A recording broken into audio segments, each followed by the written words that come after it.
Hey, what is going on, everyone? It's me, Mr. Mario, and welcome back to another episode of Mario's Minute. For those who do not know, this here is a podcast I do in two different forms. First of all, it is available in a video visual form here on the Mr. Mario 2011 YouTube, Rumble, and Odyssey channels.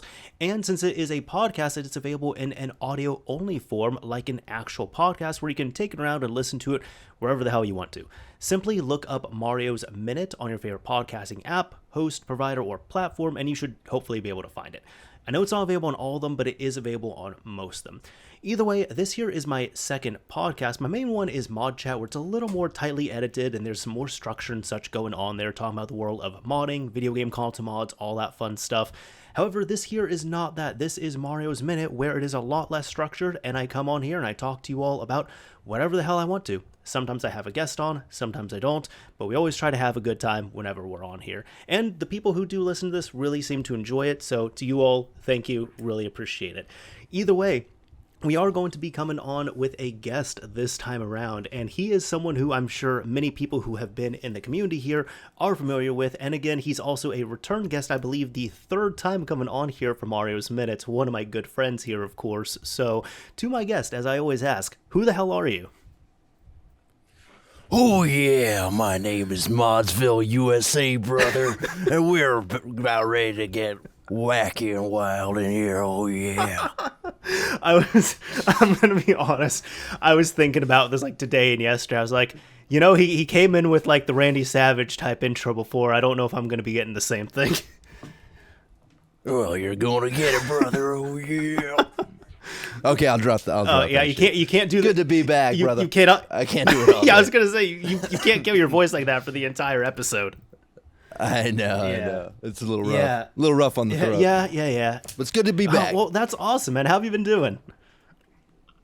I've been doing good, man. Just getting back on the grind. Been been a weird couple months, but I'm lasered in. I understand. I got a big bundle of packages here. Working through a whole lot of mods for people. That's awesome. Well, I'm sure we'll see some of the yeah. work and everything. And I know you were showing me a bit of it, and yeah, you've got a lot going on, thankfully. So I mean, yeah. Big order. Yeah. Got an RGH here on the bench right now. It's bringing me back. It's been a minute. Ooh. Been a minute since I've done an RGH 3. Yeah, it feels good. Familiar territory. Mm-hmm. Looking at a Trinity right here on the bench. It's, those ones are great. good times. I love those Trinities because you install like not even just RGH3, but you install RGH on Trinity and it's pie. It just you put in the wires and it just works. Yeah, exactly. Yeah, the Slims, like even Coronas too. I haven't really haven't had any goofy ones that I could recall. Have you? Are Coronas a bit more hit or miss with Coronas? It's just you have all the different versions, and there's like little things you need to look out for, like the post out adapter or not to post out it, and then there was all the confusion with like enabling, the I2C pads for read write access, but then you don't have to do that for RGH3. But then there's like the different mods and timings and everything using the chip. So, the variations are a lot. Yeah, jumping the resistors. You mean for reading and writing? Yes, those ones. Which and there was some misinformation about that in terms of RGH3 because like you don't need to do that for a few of the pads since it's not I2C. Okay. Yeah, so like that was fun to kind of like dispel that a bit, but yeah, no, But I've modded several Coronas, and like once you get everything down, it's fine. But even some stupid stuff, like for example the post out adapters, right? Like, I'm sure you've run into this. Some of the pads on there just don't work. Yeah, I've had some goofy ones, for sure. Yeah. But some of, I mean, it's just getting the right angle. I feel like once it's in there, it's good to go. Like once you're getting a reading, like do you test with a multimeter, like trying to make sure that works or whatever? I do, but it's not even that because there's like the version 1, the version 2. On the version 1, there's 3 pads on there, and 2 of them are not on there. Yeah, like 2 of them simply, they're just dummy pads. They don't even, you can look at the trace. The trace doesn't go to them. No, yeah, it goes nowhere. Yeah, what I was always wondering what the hell was up with those extra pads. I never looked much into it or like tried to figure it out. But yeah, there's the 2 pads that do nothing. Dude, I don't know. And then I remember I was, what is it? Because I checked it because like the version 2, I've installed those ones and every single pad works. The version 1, no, only one of the pad works. And I know even because you remember like they have like the timings on them, like one of them is like post 1 or post 6 or post 20. Like you remember like those numbers on them? I don't remember him going up to 20. No, is that like the original like I think what that they were was the cloned off of? I think that was the Cool version Runner? 2, and I'm just like throwing the numbers out. Okay. But I remember like during the Team Executor days, they had put those in because they were trying to say that each of those pads is going to simulate like the length of wire between like that and the post, so it can help with like your wire routing and timing and such. And then like I talked to people like shout out like Josh Davidson or Octo. Like I remember I talked with him or like some other people about it. They're like, yeah, no, that was BS. That was just like that was just corporate speak from them. Like no, they all do the same thing. It's either connected to the pad or it's not. Right. Yeah. I mean that makes more sense. Josh's thing, other than like some weird voodoo witchcraft of timing with pads there. Yeah. No, yeah, that checks out. Coronas were definitely a when I first did one, it was like it was a headache. Like just getting all of like it figured out. Like, do I need to figure out which version it was? And yeah, I think shout out to Weekend Modder. I believe it was he had like a guide like on his side. It was the one that I found that was concise of just like the version numbers don't matter. Like you check for this, you check for that, you check for this. Like made it real simple of like. To where it was like comprehensible of like, oh, it's kind of like all of this other shit's like really over complicating things, and it's like there's just like the version number doesn't matter. There's just things you need to check. Like, does it have traces here? Like, if not, you need the postfix, and then does it have, like for the read write or whatever? Like, are those resistors missing? Like, if not, like jump them and. And then what kind of NAND it is, and I think off the top of my head, that's everything. Right? Yeah, no, you got it. Yeah. So there you go. You still got it, man. Yeah. Still got it. It's in there somewhere. Yeah. But yeah, Corona. I mean, yeah, they're all fun. They are. What's the deal with now that we're chatting? I might be rehashing some stuff for the audience. But right. What are your thoughts on because I haven't been following the soft modding like much, like the new soft mods, other than. Seeing that it exists and it's neat, but yeah, you're the guy to go to. What are your thoughts on the future of all of that? Because like, what can it do and what can't it do? Well, first of all, I really appreciate that. But you're talking about bad update. Yeah. Okay, yeah. so I guess to recap it, I suppose to you and then like to the audience who might not know about it. So Grim Doomer had ended up developing and releasing a software-only hypervisor exploit for the Xbox 360, which in short allows you to literally all and with how it is now, because you need an exploit game. But the first one was Tony Hawk's American Wasteland.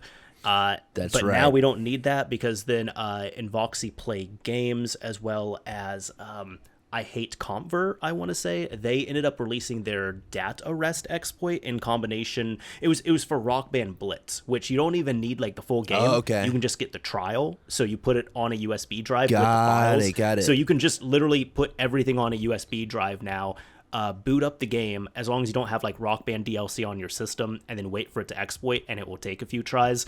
I will do like a slight correction on you. It is not a soft mod because it's not like persistent. It's not going to be anything even close to like what we see with like in terms of like stability, like PS3 hin, PS4 hin. But the way I describe it, it's like.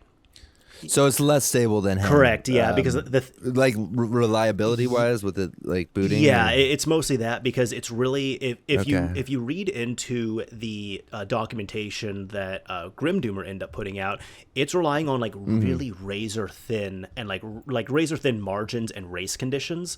So there's people who say, oh yeah, if you do this and this and this, you'll boot up the system every single time. But that's not really true. And those same people, they'll come back and they'll be like, help, this was working fine for like a week, and now I've been trying it for 5 hours, and the game just keeps crashing every single time, and I cannot get it to exploit. So that's just...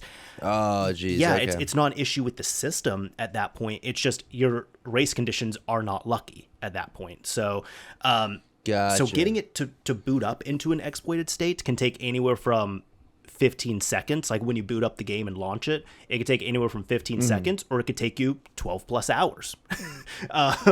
Jesus Christ. Okay. Well, so it's like booting a Xenon RGH. Even worse, because the problem is you're sitting there and then it freezes and you have to turn off the system, turn it back on. You have to go to your game, boot it, wait for it to load in, press the A button, and then you got to wait. And if it freezes, you got to turn off the system, turn it back on, go to your games, boot. So you got to do that every single time. So it's kind of involved.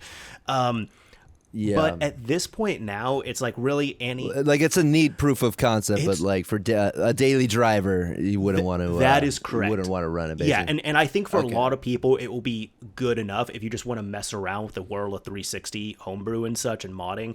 And I think that's I haven't like I was considering talking about this at one point, but it's essentially I think it is a fantastic way for people because a lot of people. They want a modified Xbox 360. They like the idea of one. But you and I have talked about this before. Most of those people either don't want to spend the money on one or they don't want to put the effort in to do it themselves. So this is free. Right. It's pretty much effortless because you're just copying, pasting files. And I think it's a fantastic way of sampling a hard modded Xbox 360 because that combined with a payload that you can load, like either Free My Xenon or Xenon Unshackle, it brings, not all of it, but it brings a lot of functionality that you would see on RGH to the system. So you have like some rudimentary, as in like you can't launch Dash Launch, but you have to edit all the files for Dash Launch, like within INI, like all the settings there. So you have Dash Launch access. Oh, okay. You can go online with a stealth server. You're able to load in plugins now. You can do custom. Is Proton still the one? The good one? Proto is the free one, I would say. Proto. Yeah, I would say that's probably the best one. Yeah. Yeah, I tried it briefly and it seemed really solid. Like just like yeah. I mean, for being totally free, like people aren't. Yeah. Seems really cool, and like the that you can actually get blades on it, or like there's like a simulated blades is like a really neat project. Yes, and the way I describe Proto is that like it's run and it's operated like for like by good knowledgeable people, and they were pretty much kind of setting out, from what I understand and like from what I see at least, they were kind of just setting out to be like, look, there's people, they have a RGH system, they want to get online just to like play some Call of Duty or like watch Netflix or something like that. That's okay. Right, we will enable the system for you. We're not going to charge for it, but we'll enable this system to at least get your system online safely. But anything you do after that is up to you. If you just want to connect your RGH to live with Proto and just use it like a standard retail system, you'll be fine. But if you're going to go on there, you're going to go online, you're going to play games online, you're going to cheat, you're going to do that stuff, no warranty after that. Like you got to bring, they're like, look, we're not going to stop you, but we're also not going to help it. So you got to bring your own bypass and stuff. But if you go on a Call of Duty 4, start cheating and you get banned in 4 hours, that is 100% on you. We're not supplying any cheats, any protections on that, nothing. Yeah, good. Yeah. Good. Yeah. So that's... Yeah, screw all that. I mean, that was always just like the annoying thing of having an RGH was just like the... oh man, I kind of want to watch Netflix right now on this thing. I gotta, or just like the inability to just do those basic things. Like be online and see what your friends are playing or getting achievements on or whatever. So yeah, that is neat. Like that's not for me. I'm still pretty old school where it's like I believe you should have two systems, like one like stock online and one modified offline. But I do like that system in place. But no, even with bad updates, you're able to do that. But like the stuff you can't do, like you can't like flash a devnan to your system. If you start modifying your name, like there's been people like they delete bootanim.xex. And then that ends up breaking the system, and it locks them out of bad update because bad update actually relies on that file. So if you swap it out or delete it, no way. Yeah, then you can't do that there. Like I said, you can't flash a devnan over. You can't do like dual booting or triple booting, any of that stuff.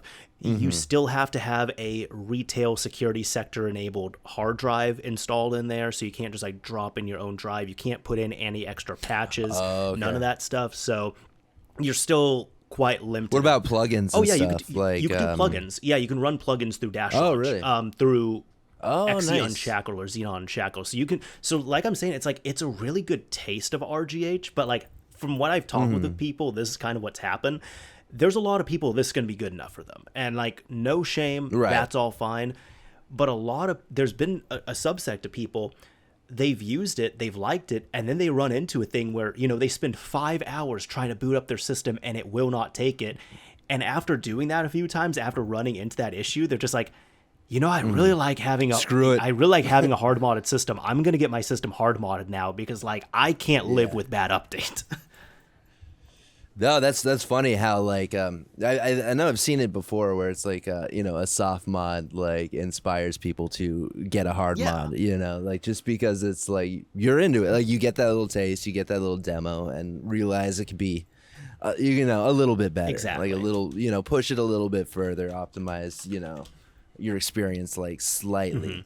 Definitely happened with me like way back in the day with like original Xbox, like having a soft modded one, wanting to conveniently like put in a new hard drive, a bigger hard drive.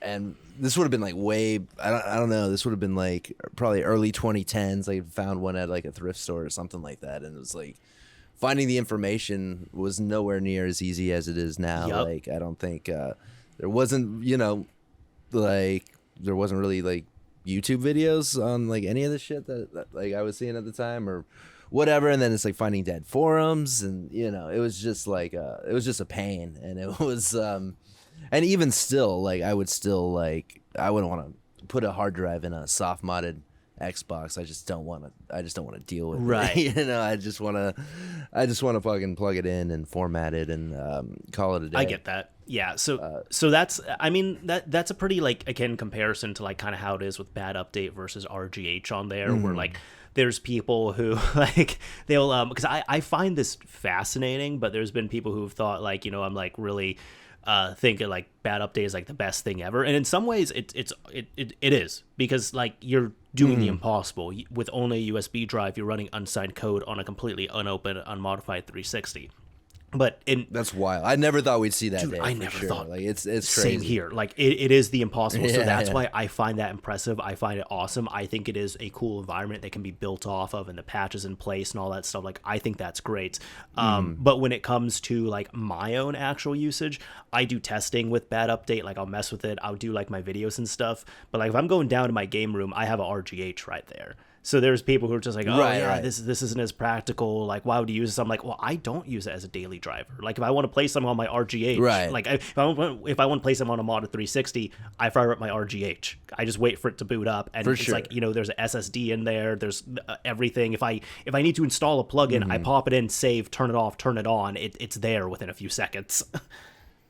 Totally. Yeah. I mean, we're going to be making, or especially you're going to be making videos on this, like something like this, but it doesn't necessarily mean you're using it all the time. Exactly. Yeah. I do think it's cool. Yeah. I think it's great. I like right behind me, I have my bad update system hooked up and everything there. But for is it a Winchester? No, I actually don't own. You go all in? I do not own a Winchester. No, it's a great excuse to get. Nor one. do I. Yeah, but. It is. Yeah. It is. No, the one I'm using, it is a Trinity with, it was like complete with controllers and like cables and like a stack of games and all that stuff that I end up getting for $30. And I kind of put it to the side of like, okay, I'll eventually use this for a video. And I was like, well.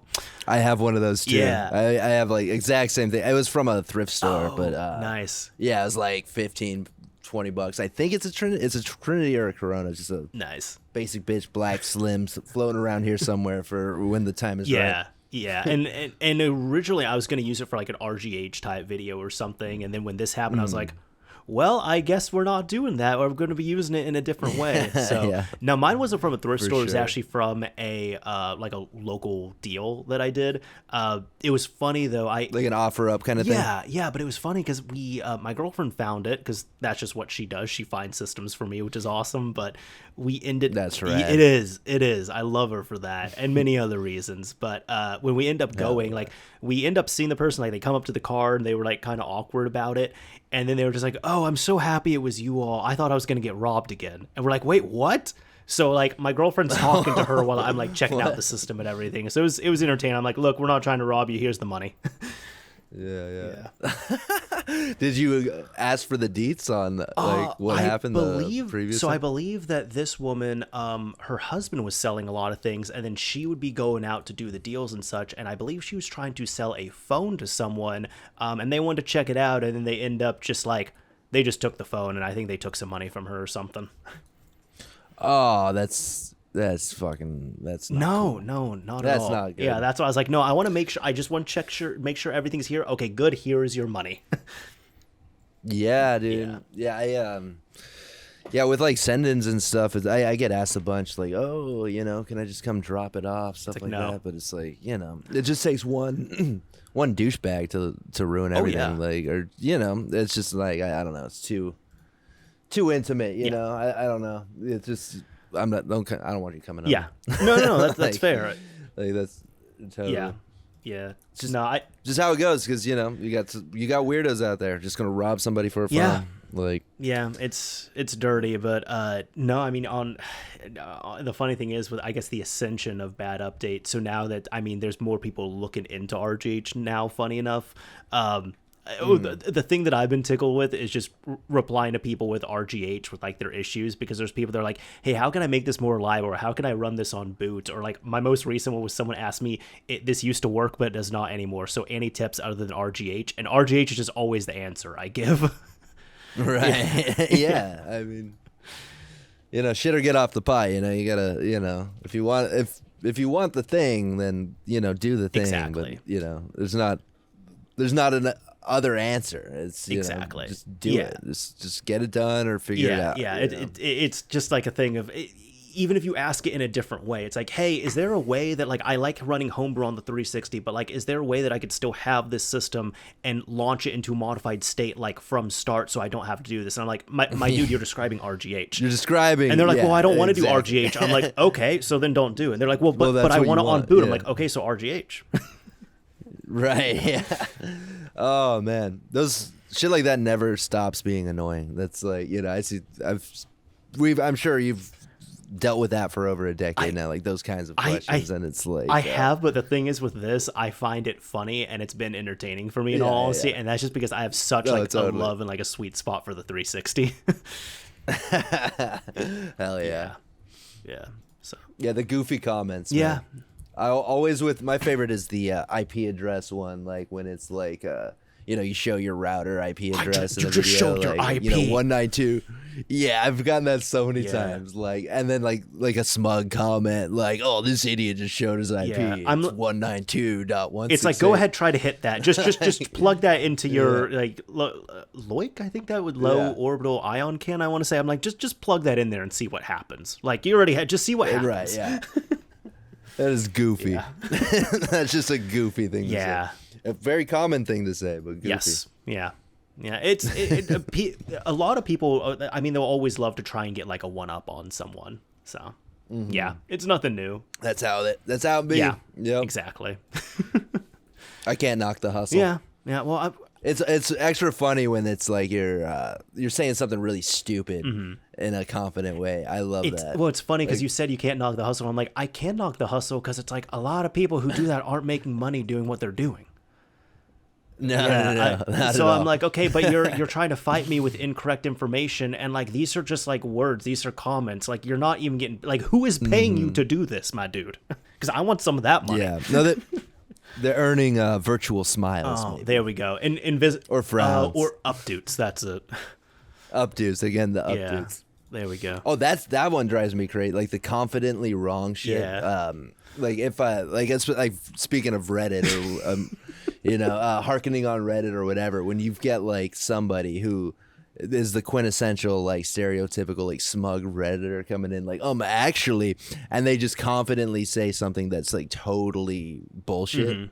Like whenever I see some stuff like that, like that's something I'll engage or whatever and like correct it, because it's just like, because somebody's gonna see that and like see this like confident message and like give it a go and like fuck their shit up or whatever it is. Like someone being confidently wrong could like do, it could be a problem for someone down the line when it's a troubleshooting thread or whatever. Like, it's just like you see somebody who seems so like sure of themselves giving really shitty information, you're people are more likely to believe it to be like true, and like give it a shot and like get nowhere and waste time or whatever. And Yeah. Yeah, confidently wrong information. That is, I've actually not a fan of that. Yeah, I mean, I was talking with someone about this recently, and it's like, I mean, hey, man, I'm gonna be making fun of myself a little bit because like I've been a Reddit user for a while. I enjoy it, but like one thing that's kind of that I've kind of like solidified in terms of it is I've essentially said like. I actually ran into this because I built a new PC for myself recently, and I was like looking into like, you know, parts and like GPUs. Hell yeah. Yeah. But dude, my old PC, I was rocking that since 2016, if you can believe it. Damn. No, I believe it. Mine was 2015 up until Tears of the Kingdom. There we go. That's when I upgraded, and it was simply because like you know, I think it was like Yuzu or whatever wasn't running it great. So I got you. Otherwise, it was doing everything fine. Like I probably would have had it for years more if I didn't want to emulate something that my computer couldn't. See, handle. I'll tell you, mine was the opposite. It actually played games pretty well, but everything else I was having issues with. Oh, really? Yeah. And I was just like, I was kind of like, dude, I'm just gonna like chug along. It's okay. I'll just run with this. It's fine. But and then just because of like the climate and everything of like tariffs and all that stuff going on, I'm not gonna get into this episode here, but just because of it, I was going to plan on upgrading my not upgrading, but building a new PC later this year. But one of my best friends, I was talking with him about it, and you know, I was kind of talking about cost savings and such, and he essentially said, the thing is, we don't know. You could save money if you build later in the year, or you could not. But the truth of the matter is, you kind of got to ask yourself, if you are priced out of building yourself a new computer, are you okay being stuck with your current one? And I was like, absolutely not. Right. Right. Yeah, no, the tariffs definitely would make that prospect of if you were iffy. If I was like iffy about getting a computer right now, like kind of on the fence, I think the tariffs would have shoved me in the get it now direction too, just because it's so up in the air. And like logically, I mean, it would be, you know, if everything went as planned. Like, I don't even really know where it is now. He's doing it, he's rolling it back, whatever. But yeah, logically, it would be that you would be priced out. Like, you know, it's only going to get worse if everything's like everything comes from China, and if there's like 120% thing on it, like it's going to be 120% more expensive later in the year. At minimum, yeah. So at minimum, yeah. Yeah, but even with that, it was like I was looking into, and I've essentially said, I'm like, dude, like I don't know if you run into this, but like PC builders are, in my opinion, probably like in the tech sphere, like the most like insufferable people, because the thing is, like every single person has an opinion on your computer. They got to put it out. And it's like, like if I could build the top of the line computer, right? And people will say I could say money is not an object, and people will say it's way too expensive, way too overpowered. It was pointless building it. So you can never make everyone happy with it, and everyone has their opinion, at least online there. But it was funny because I was like, I was looking up, like I got like a RTX 5070 in my build. Damn. Well, you say damn, but that's high like roller over here. Dude, that's like mid-range now. Right. I've got a 3070 Ti in mine. It's that's still a good card. Yeah. Yeah. But no, in this one, it was funny because I was like looking it up, and there were people like, it just happened like delusional takes. They're saying like, oh yeah, this is pointless. It's pointless having this card. There's no upgrade path. It's not great. Nobody's gonna get this. Oh, look at these pictures over at this shop. They have 50 of them in stock, and no one's buying them because it's a bad card. And then like literally in that same thread, even the person who was talking trash, they were just like, yeah, no, like, because somebody asked, they're like, hey, I'm looking for a card. Do they still have them? They're like, no, actually, I took this photo, and 30 minutes later, all of them sold out. And then, like, even just looking at the pricing, it's like, well, dude, yeah, it might not be the best card here, but it's like right now, it's like, you know, it's like a $550 card regularly. It's selling for $700 right now because, you know, they're building in the tariff pricing. But then, like, the next step up, if you just want to go one step up, not the TI, but if you go to the 5080, like the next actual step, it's like you're going from a $700 card to like a minimum a $1,600 card. Jeez, and it's like, well, really? Yeah, dude, the PC, that's a huge jump. The PC building market is so depressing right now. It is so depressing looking at it, and I'm just like, I'm sorry, I'm not going to spend a mortgage on one single component. Yeah, man. If it's like that, I haven't looked at the secondhand market, but I would probably, you know, if I didn't have one, if I was like building one for someone else, I'd probably just get similar components to mine and get it on eBay, because mine is perfectly built mine a couple years ago. It's perfectly fine. That's fair. You know, unless it was for something like 4K or whatever, which I don't know wants to game in 4K as opposed to get more frames. Sure. But I don't know if that's what it's like right now. I'd probably do a used build, like just used parts. Yeah, and I don't even like dude. The sad thing is, like, because I was telling friends about, because on what I'm sharing here, this is nothing new. But pretty much like I kind of the way I've gathered it is at almost any other point in time prior to 2020, because 2020, that's when, the chip shortage happened and the scalpers were going nuts. I remember all of that. Yeah, that's when all that got messed up. But at any point in time prior to 2020, I'm talking like 1998, 2013, 1989. Right. $2,000 could pretty much could build you a top of the line computer, where it's like you can get the best stuff in there. You can like throw anything at it and it will run at like top or like almost top settings there.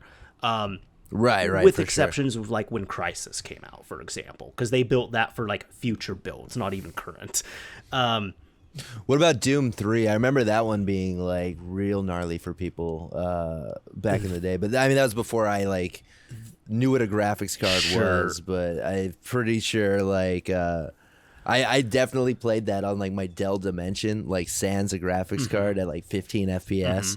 And slogged the entire game. That like one that. I don't know about. I don't know how rough that one was. But I think that was one of those pretty beefy games as well too. So, and that was. I think it was future proofed or whatever. It was definitely like. I think it was definitely like one of those. Someone can correct me in the comments, but I think Doom 3 was pretty demanding. It wasn't like as notorious as Crysis, but. I think it is another one of those early examples of a game where like people had to upgrade their shit if they wanted to properly play it when it came out. Yeah, but like I mean the examples I've given people is like when I built this computer here, I waited a few months like my old one because the graphics card I wanted, it hadn't come out yet.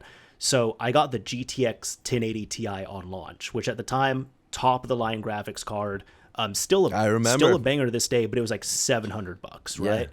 So that was like best you can get. People still love that card too. I've seen appreciation for it lately in different. I forget where, but people love that card. Still. Yeah, no, and it's a great card and it still holds up really well. But that ended up coming out, so that was like top of the line. So even that was still at the time where it's like if you have $2,000 to spend like around that, you could build yourself a top of the line desktop and you should be good.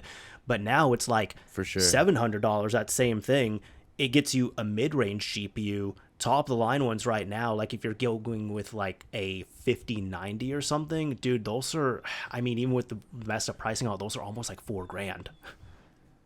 That's insane. I have not been keeping track. I'm sorry to depress you about it. Yeah, but it's rough. So even at this point now, honestly, like, and this again, nothing new. This has been the last few years, but like at this point, it's depressing because there's so many people who are just priced out of building their own computer if they want to get like net new parts or if they want to get like current generation parts. So it's a lot harder for like, that broke high schooler. I'm saying that lovingly, not in a bad way, but that broke high schooler who's just like saving up a little bit of money to, put towards like a $1,000 build or something. Even if you do that. No, fuck that kid. Hey, fuck you, you broke high schooler. You suck. Get rich, stupid. Nah, I'm just kidding. You guys are cool. But we can't $1,000 isn't really it's not gonna stretch that far. It's not gonna get you that great of a build, unfortunately. And even what about the secondhand market? I feel like that's the move because I find it really silly. Like I have friends who are like, I've got the 4080. Oh, new graphics cards are coming out. Are you guys upgrading? I'm like, upgrading phones every year. Yep. Yeah, that's like, what do you? You're not even gonna see. Like, it's like an impulse thing, like silly. A compulsion. Yeah, you're not even gonna notice. I will say, I'm not gonna knock the secondhand market, but at least for me, because like I like to build like my ideal thing. I like to build like a computer that'll kind of stand the test of time, and then kind of like run it down to the end, if I can. I just don't really like upgrading. I like to just build and use it and do like some incremental stuff, but I don't want to do major upgrades on my PC. So. On that, you don't want to upgrade a CPU down the line or whatever? I don't want to do that. No. Yeah. I feel like I'm not super like knowledgeable about like the PC shit because you really gotta like stay in the scene and realize what the fuck's going on because everything's so like confusing or whatever. But I've got like a Ryzen. What do I have? Like the 5800 3D or something. Yeah. and it's nice. But I feel like these like I might be wrong, but I think these sockets from like AMD, like they don't swap out as much as like Intel does, where it's like I could upgrade this thing a little bit more like as time goes on, like it's going to be using. I would say so. Yeah, using the same socket. Yeah, I went AMD on this build here, and it uses a. I like them. Yeah, because I was gonna say like AM4 and AM5, which AM5 is a current one. They use like the same type of socket there, and then of course like a lot of motherboards, you can just flash a firmware on them like once a new one comes out to support that newer one. So there's, I would say AMD is definitely more prosumer now. But yeah, for sure, dude. I don't know. I'm big on after. Like this since this build, I'm like AMD is rad. I just hate like mine is. I think they've changed it. Like, was yours like a more modern style GPU that's not the pins like the male pins sticking out of the CPU that are easily correct? Bent? Yeah, it was just like, was yours. Yeah, it was nice and flat, so you just pop it in. Yeah, I would definitely. That's my only complaint with my current build is that it's that super archaic style of like easily damaged CPU. Yeah, and it sucked. Like when I built mine, like forget what it was, but I got real, I went real anal with like the cable management in it or whatever, and I had to like pull off the heatsink for one reason or another, like. And along with it came the CPU when I pulled it off with its pins, with like, and it's if I pull this heatsink, it's like the lock isn't as strong as the grip it has with the thermal paste to the heatsink, and it's like I'm sure there's a way to like massage it off or whatever, but it's just like it seems like a stupid design to like have those pins and have it not be like incredibly secure in the socket that it just came out like butter pulling off the heatsink, and that shouldn't happen. No, I agree. Yeah, at least was anything damaged or are you good? No, I may have knocked a pin, but I'm perfectly capable of realigning it. But I mean that's like mega daunting for most people. Like, and I was stressed out with it, even like knowing I could probably fix it if it was something gnarly like a pin got knocked out. I could get I've seen, I think I've somewhat, at one point it came to my feet, I think a Northridge fixed repair of like swapping those pins. Yeah. I definitely would feel comfortable like doing that ish, but like, it's also something you don't really want to do, especially on something that like you rely something on. I don't want to do. It's totally. like it's your tool. I actually when you say that, it's like I don't think I had my other one as a backup. Like I probably wouldn't have. You can't like you can't just be without a computer for X amount of time, especially if you use it to make a living or whatever. But yeah, no. Yeah, I'm glad they switched it to the more modern style, because those big ass pins it's just not good. Those are no bueno. I agree. But yeah, I think what I ran into on this was even going back, it's just like so many people get priced out of this, like building a desktop now. So even just like the last few years, like honestly, if someone's just wanting to care about gaming, if they get a console, I'm not faulting them on that, because like, for example, with this, like I said, like the 5070, it's either, okay, you can either buy one mid-range GPU, or you can buy an entire PS5 Pro. Or even if you're still wanting a computer for actual computer things, I don't blame people for getting a laptop, because like thankfully it's still in a space where like if you have $1,000 that you want to allocate towards it, you can get a pretty banging laptop for $1,000. Yeah, totally, dude. Funny little side note with speaking of laptops, I don't know, it's like a month ago. I was hanging out at like in front of like at my friend's, just like smoking a cigarette on the porch or whatever. Bringing that sweet cancer. Yeah, I've got to have it, dude. Got to have it. Life's too long, as they say. Oh my god, I would rather not have it, but you do you. Yeah, whatever. No, some homeless dude walked up to me like, "Hey, do you have a lighter?" And we're like, yeah. Like I had a spare one, and he's like, "Well, I need to like hold on, or I need to like keep it. Like, can I have it?" I was like, "Yeah, that's fine, man. Like, that's all you, go for it." And then he's like, "Dude, thank you so much." And he like walked away. And he came back with he's like, "Here, thank you." And he just gave me a Chromebook. What?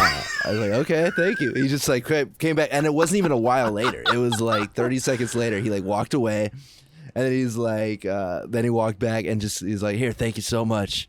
And he just gave me a Chromebook. And I was like, cool, dude, thanks. And Dude, that sounds hot. It was just, yeah, it's neat, man. No, and is it hot? As in like, oh yeah, he ended up lifting this off someone. He just had to get rid of it. Maybe. I don't know the origin of this Chromebook, but, he came back with a Chromebook and he gave it to me. And it's just been sitting around. And then I looked into it, and it's, I could actually put Windows on this thing. So I don't know, fun little project. It sucks. Like, it's a Chromebook. It's like, like retails at $300. Yeah. But I don't know. It's gonna be a fun project for some real like minimal thing to like have around. It's just Chrome OS. Like, no thanks. Like that's a real killer for me. Would be having to use Chrome OS. But Windows or Linux, so I could put it on this fucking thing. Yeah, could be fun. I don't know what I'm gonna use it for, but just a neat little like not good laptop. Yeah, just the Chromebook modding chronicles, because I know like there is I don't look too much into it, but there is a really active like Chromebook modding community out there. I believe it. I think it would be. I bet it's possible to like, because one of the biggest limitations with these things is the internal storage, but if I really want to get in the weeds with it, maybe I can do some like BGA like eMMC upgrade, or figure out maybe an SD to eMMC adapter kind of a thing. Like just upgrading the storage would be, if I want to do any kind of like physical mods on a Chromebook, that would be what I want to do. I want it to not be 32 gigabytes or whatever it is, or 128 even, like some kind of way to, I'm sure that's got to be possible. Like I've got a hardware, what's it called? I could like dump an eMMC. Yeah.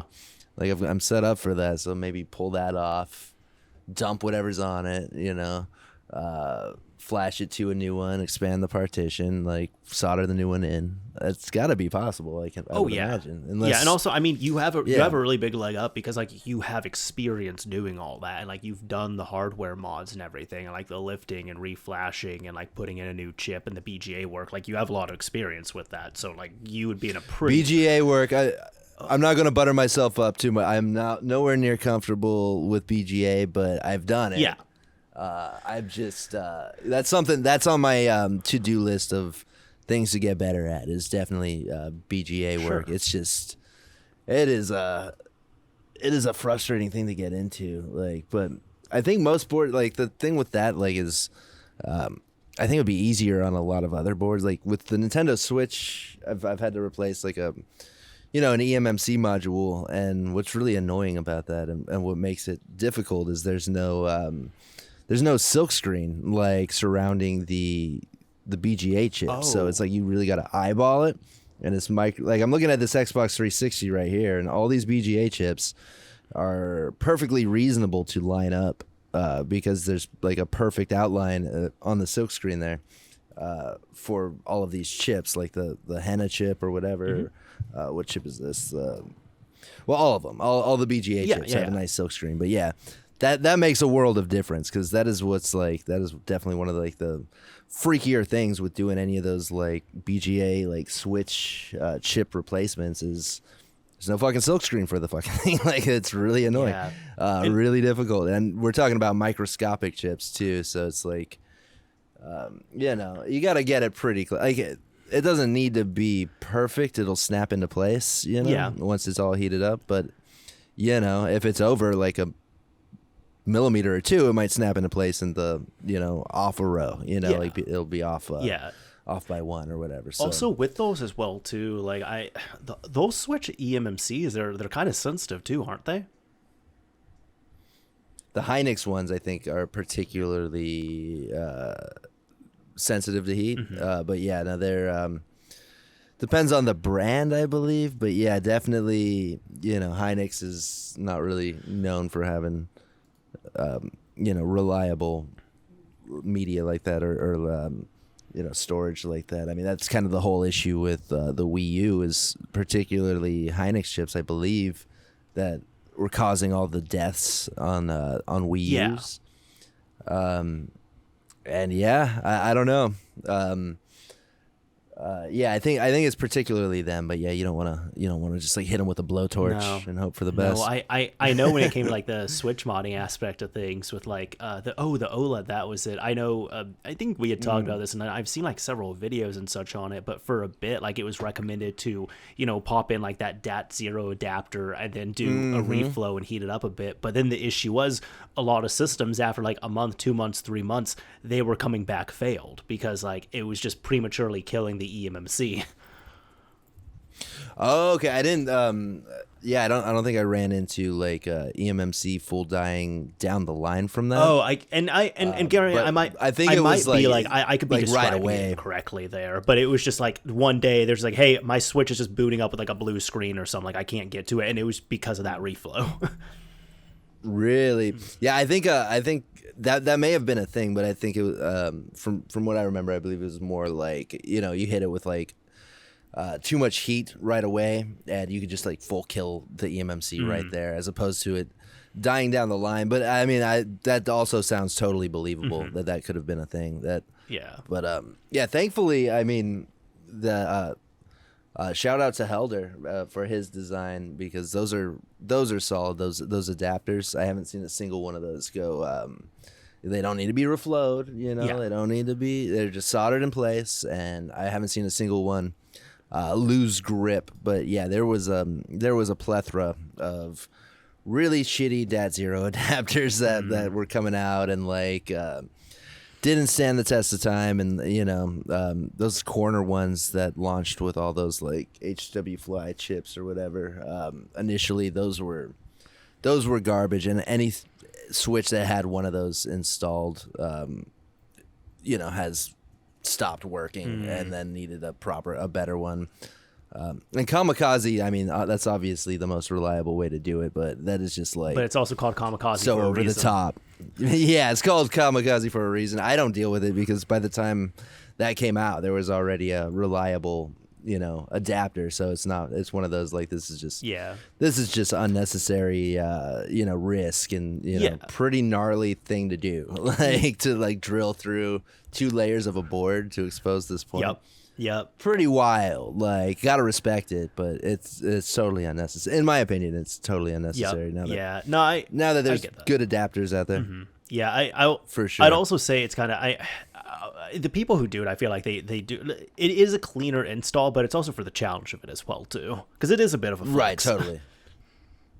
It is definitely a flex, and I say more power to them. Let them flex. There we go. I'm just the nuts and bolts side of my head is just like, no, we don't need to do I get that. I get that. Yeah. Like, yeah. And yeah, but I mean, maybe I should do one just for the hell of it. My personal one has the DAT0 reflowed into it, and I never had an issue since I've owned the thing. But yeah, it is definitely one of those. Before the Kamikaze, that was the YOLO kind of like, if you want a little bit better, you got to take a risk and heat it up, flow it in there. Yep. Yeah. I see the closest I've gotten to that has been the just like the 360 Chronos, funny enough, where it's like, the post-fix adapter and everything, where it's like, yeah, you've reflowed one? No, I don't do that, but I know there are people, they just solder wire directly in, and even if you're really good, you could do it without breaking the substrates, just like sliding it right underneath there, so that's super cool. Yeah. But I'm just like, nah, I'm good, because the adapter's like, well, at least at the time I was buying them, the adapter's like $2 or $3 at most, and you just pop it in and it works. And as long as you like make sure it's secure and make sure it's stable, and you can tape it up a little bit just to make sure it's not moving anywhere, and as long as you make sure you're getting a signal from it with your multimeter, it's good. It's not going anywhere. It can sit there for 10 years and it'll be fine. Yeah, I've never seen one of those go goofy. Same, never ever. And it's funny. I mean, DAT0 is like. I mean, I'm sure you know, but I guess more for the listeners. With the DAT0 adapters, it's like literally that idea. It's literally the that tickled me the so much seeing adapter. that. I remember when I first saw that come out, I was like, okay, so this is just the 360 logic right here, just applied to the Switch. It's exactly that. Yeah, and I'm pretty sure the makers were, aware of the similarities or whatever, and it tickled me too. It was nice to see. It's nice when like things like do those little like full circle, or like the old becomes new again, and like old idea refresh to like create something new. I like Yeah, doing that yeah, stuff. because I remember like the first like modded, like hard modded OLED I saw, it was I mean the ones I know of at least, like shout out to Balika, if he wasn't the first one, Pretty sure he was the one who figured it yeah, out. if he wasn't the first one in the world who did it, he was certainly the first one I saw do it, and it was extremely early on. But it was at the point too, like yeah. he quite literally he lifted the eMMC chip completely off the board. He then soldered a wire directly to D0, well to not D, to DAT0. To the that was pad, it. yeah. Yeah, and then he ended up Yeah, yeah. reflowing and popped the eMMC back on there. So that's like as permanent as you can get right there. But he didn't have an adapter or anything. Yeah. He just had his BGA rework station, some solder, flux, and a wire. Totally. Yeah. I mean, I think it's small enough. I think you could probably pull that off with a just a hot air station. Probably not the most ideal way to do it, but yeah, yeah, pretty sure you can do it because I've had to flow in an eMMC one time on one of those, and it's for being someone that's like not really like like BGA isn't something that I would pat myself on the back like, but still pretty green with BGA Sure, stuff. sure. Like pulling that off, I was fucking stoked. But like, it is scary. That is nerve wracking. Like swapping an eMMC. Like, that's just no joke. Yeah. Especially if you're not a BGA chat. No. It's, I mean, It's a whole different game. there's a skill set there, and like I think one thing that years ago when I was looking into BGA repair that just like, I mean, it seems so obvious now, but just blew my mind as someone who didn't know anything about it. Like I was learning at the time. It's even like the temperature and the climate and the weather you're in and everything that makes a difference too, and like your actual surroundings where you are actually working. That all makes a really big difference. Totally. Yeah. And cooking the board is something I didn't know about for a while, like having to like keep it in like an oven at like a low temp for a while because of moisture. Yes, yeah. Yeah, you gotta cook that shit out or else it starts popcorning. That's all. There's all these little nuances with BGA. Like it's a whole different skill set Yep. to learn. That's like only slightly relative to anything else like soldering related. It's it's its own animal completely. It is. It really is. And that's why for like the BGA stuff, like I love it. I respect it. But I'm like, if I got to do any BGA work, I'm going to find someone trusted and I'm going to have them do it. And I've had like friends tell me, they're like, dude, you could do this. Like you could learn this. You could do this and you could probably do it better than me. I'm like, probably, but I don't want to. That's a lot of time and effort and money to invest in something that realistically, I'm really not going to use all that often because it's like, I don't, even like it's not like I like never solder or anything, but I'm like, yeah, no, I might like go like a few weeks or something, or even like a month without like soldering anything. It would just like pop up, whether it's for a video or something, or like recently I actually I fixed one of my Joy-Cons because like I don't know if you've run into this. My right Joy-Con, one of the main ones I use, all the buttons just stopped working completely. Really? Yeah. What was it? So it ended up being, I ended up taking it apart, and I thought it was going to be like a ribbon or something because it's still connected to the console. That's what I would be my guess. It was connected to the console. It connected wirelessly to the console, and the thumbstick and the thumbstick button you push in work, but nothing else did. So when I end up looking into it, I remember I took it apart. All the ribbons were there. Nothing seemed to need to be reseated, but I, took those off. But if you can imagine the PCB, up at the top of it where there's like that little button for the right shoulder button that's like just hanging off, mine was like it was like lifted. There was like a pattern. It looked like maybe like it got dropped or something, but it was still partially attached to the PCB, but it was also like you could wiggle the button itself.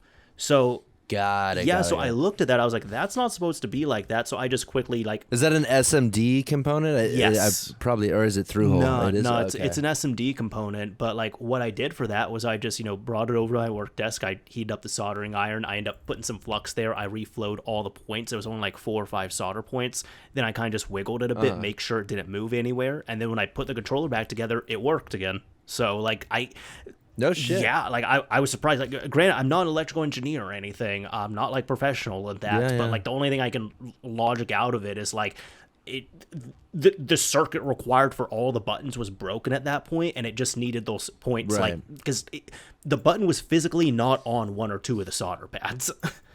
So Yeah, no, that's interesting that broke every connection for every button. I was like, shocked, but I was happy that I was able, like, that was it, and I was able to get it back up and running. I was like, cool, I don't have to buy another Joy-Con because I really don't want to be buying more Switch accessories before the Switch 2 comes out. I wonder if if it doesn't have like a ground plane, and if one of those is like ground is like a trace, and it starts there and goes to the other buttons. I'd be curious. Like, Yeah. that's the only thing that, off the top of my head, that's the only thing that makes sense to me, is that ground is just a trace that starts there and goes to the rest, as opposed to being a ground plane. Yeah. Which could be, that's probably what it is if I had to guess, Okay. but that is odd that is a way to, that's how they did it. Like that is odd. That's very odd. Like, well, that button being broken broke the rest of the buttons. Yeah. I mean, if anybody else wants to test it, they can rip open their right Joy-Con, and it is the right, I think it's just R. It's that button. Like, literally just try to like lift the button off and see if the rest of them work. Like, that's actually a test that people could do. But like, all I know is like, that's what worked, because sounds like it won't. it sounds like it won't, but like, cause I mean, that fixed. Yeah, it sounds like that fixed. it your did. issue, I was very that's thankful. Odd. Yeah, it just took like a minute with the soldering iron, and we were good. Yeah. Fuck yeah, dude. Yeah. Well, proud of you. Oh, thanks, man. I appreciate it. Let's all give a clap. Some claps in chat. I did. Dude, I just wanted to share this with you, right? Because was it like a little bit of a break on the Switch thing? I did want to get to some Switch stuff again. Yeah. But for anyone who does not know, this was about a year ago or so. We'd post online, but Modzville and I ended up. I was in your neck of the woods, so we ended up meeting up and having dinner together. Fuck yeah, we did. Yeah, it was a fun time, like getting to like meet, talk offline, everything. But the reason why I wanted to bring this up in particular is because, like, as people know, they could look at Modzville, like, he's masked up and everything. I don't think I ever told you this, man, but, and I mean this in such a compliment, like, you have enough like swagger to yourself and everything. If I had no idea what you look like, which like I didn't at the time. Yeah. If we were like in the middle of Disneyland, and if I saw you in a crowd, I would have been like, "That's Modzville." That's funny, dude. Yeah, no, you told me when I sat down. It was just like, "Oh yeah, no, I knew that was you." As soon as you walked in. Yeah. It was it was funny because like when we were there, so like we end up, like, my girlfriend was with me. We end up meeting up with Modzville at a restaurant, and like she was talking as we were waiting like 10 or 15 minutes, and she's like, "Yeah, wait, so you know what he looks like, right? Like, is he on the way?" And I was like, "No, I don't know what he looks like." And she's like, "Wait, oh, so this is your first time like seeing him? Like, are you gonna be able to know what he looks like? Like, how can you tell?" Like, I was like, "Well, first of all, he knows what I look like, so he's gonna come over to me. But secondly," and I remember like I looked over and I saw you coming, and I was like, "That's him." And she's like, "How do you know?" I'm like, "I know, funny. That's him." And then you saw me and smiled and waved. I was like, "I told you, that's him." Yeah. Wouldn't it be funny if it wasn't me? I just sat down and then 30 minutes go by and you realize it was just somebody who waved to you and sat down at your table, and a total stranger. Then I actually walked up. Like, who's this guy? That would have been me. That would have been a Family Guy moment right there. Been. Like that, something, and not the full sit down thing, but something similar like that happened in college once, where I remember like I was like in like a public space, right, and there's this woman, like, she's shouting my name, and at first like I ignored it a bit because like there's a lot of people who have my name, and then she's still like shouting it, so I'm like, okay, after like 3 or 4 shouts, let me look over. I don't recognize her. She's looking at me, saying my name, and I'm like, okay, I don't recognize her. But then when she said a few more times, I waved, and then like when she sees me waving, she just like looked like shocked and had this like apologetic look on her face. Turned out there was somebody behind me who had my same name in the same general direction who she was waving at. Oh no. Yeah, and I'm just like, well, okay, that's how it happens, I guess. Oh, dude. Yeah. I had a weird one like that, like walking on the beach, like the boardwalk, or skateboarding. Like some couple was like walking by and like just like, "Hey, what's up?" And like I stopped, like I was like, I don't recognize these people, but that's not uncommon, where it's just like I'm like trying to put it together, like, who is this or whatever. And then like I stopped, I went over, like and it was like, "How you been?" And like it goes on for like 30 seconds, and like we're just staring at each other, and she's like, I thought you were someone else. Like it's just like this minute long, like pretending like we knew each other, but both awkward. Like she stopped, and it was just I looked like somebody else, and it was just a really silly, awkward interaction. But it was kind of yeah. I get that. I've also busted her chops a little bit. I've had the thing where it's happened like twice in my life I can think of, where it's like I'm somewhere and like I'm having a conversation with someone, and like one time it was like a barista at a place, and this was nice, but what is it, like I ended up like I was ordering a drink, and then I had forgotten my wallet, so I was going to go out to the person I was with and just be like, hey, can I bum some cash off you? And I was like, hey, I forgot my wallet, I'll be right back. And they're like, oh no, that's okay. And like they knew who I was, and I'm like, I don't come here that frequently. I don't recognize this person, but I'm not, I'm just not going to question it. It's okay. That's fine. Yeah. So like, I appreciate it, but I was just like, it's something I still think about sometimes. I'm like, I don't know how they knew me. I don't know them. I still like, I rack my brain. I'm like, I cannot recognize them there. And I think, no, there's been like one other time that happened too. It'll probably come to mind at one point. But yeah, when there's like people who like actually, oh no, there was like in college again, there was like I was like walking across the campus, and somebody comes up to me and they start having like a full conversation with me, and I'm just like conversing back with them. And then at the end they're like, okay, see ya. And they knew who I was. And I'm like, I don't know who they were. They knew me cool. I don't know who they were. I've had that happen many times in my life. I thought after that weird beach interaction, I thought about just like, it'd be funny to just walk around doing that. Just pick somebody, just be like, hey, dude, how you been? You know, go up like just like super excited, and like just watch the puzzlement unfold. Like, oh yeah, good to see. Because everyone's just gonna be like, how have you been? Like put them in the spot where they're like, how do I know this person? Yeah, and just see how long it goes. Just try to take it as far as I can. Would be fun. We got to get a camera crew. Let's go do that. Have you ever? Let's just go. Have you ever? Let's get a compilation. Have you ever watched that show, The IT Crowd?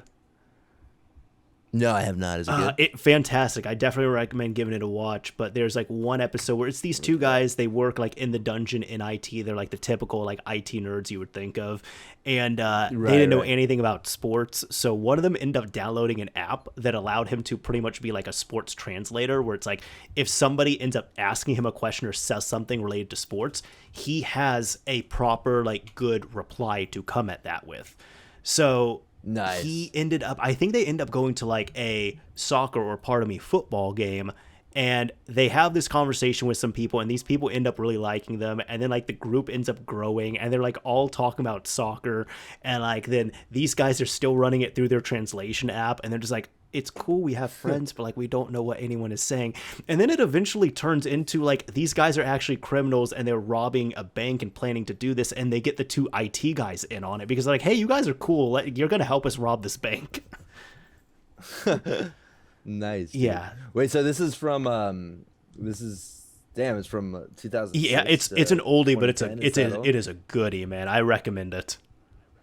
Nice, dude. But it's British people. Oh yeah, it's British people. Yeah. Ew. No, I'm just kidding. They're all shook in the future right now listening to this. Hell yeah. No, the Brits. I'm just kidding, ladies and gentlemen. I think most of my favorite shows do come from like the original Office is crazy good. What was that David Cross one? Todd Margaret. He did it on BBC for whatever reason. I've always respected like how they. Not everyone. This one looks like it went on for 4 seasons, but like a lot of those shows have like we're only going to do 2 seasons, and then like that's that. Like from the gates, it's like it's going to be this length, Yeah. And then that's the end of the show. Whereas like our format here is like we get something like The American Office, which was good. Yeah.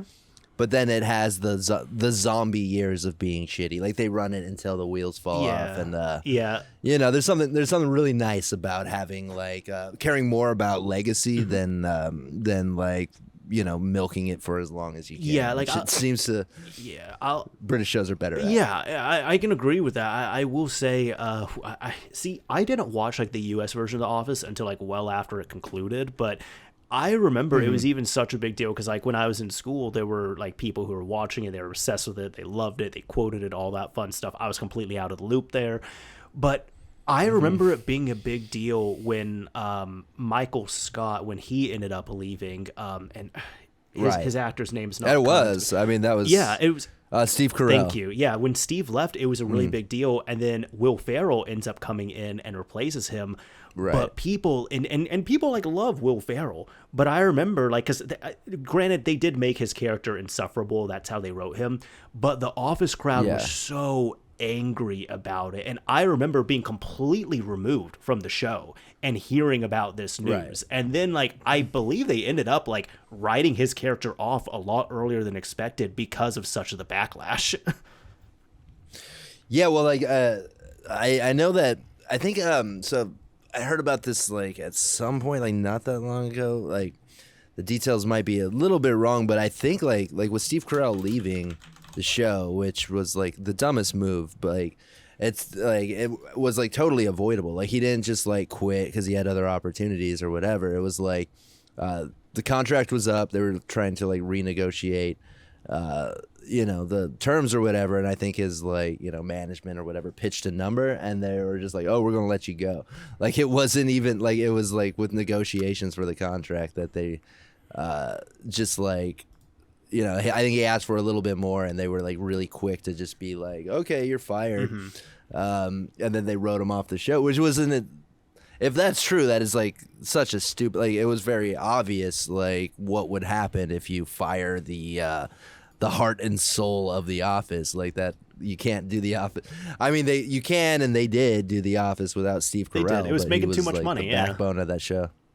Yeah, it was stupid. Like, and it's the same thing with like that '70s show or whatever. It's like you lose Eric Foreman, your show's dead, and then they run it into the ground. Like, it never works. You would think that people would realize like, there's precedent for when we've like kicked off or we've lost like the lead, and I don't know. I can't think of one where that happened and it went well outside of shows that like refresh the cast every season. But I'm actually struggling to think of it too. If anybody has any shows that have like done that properly, please let us know, because I'm actually struggling here.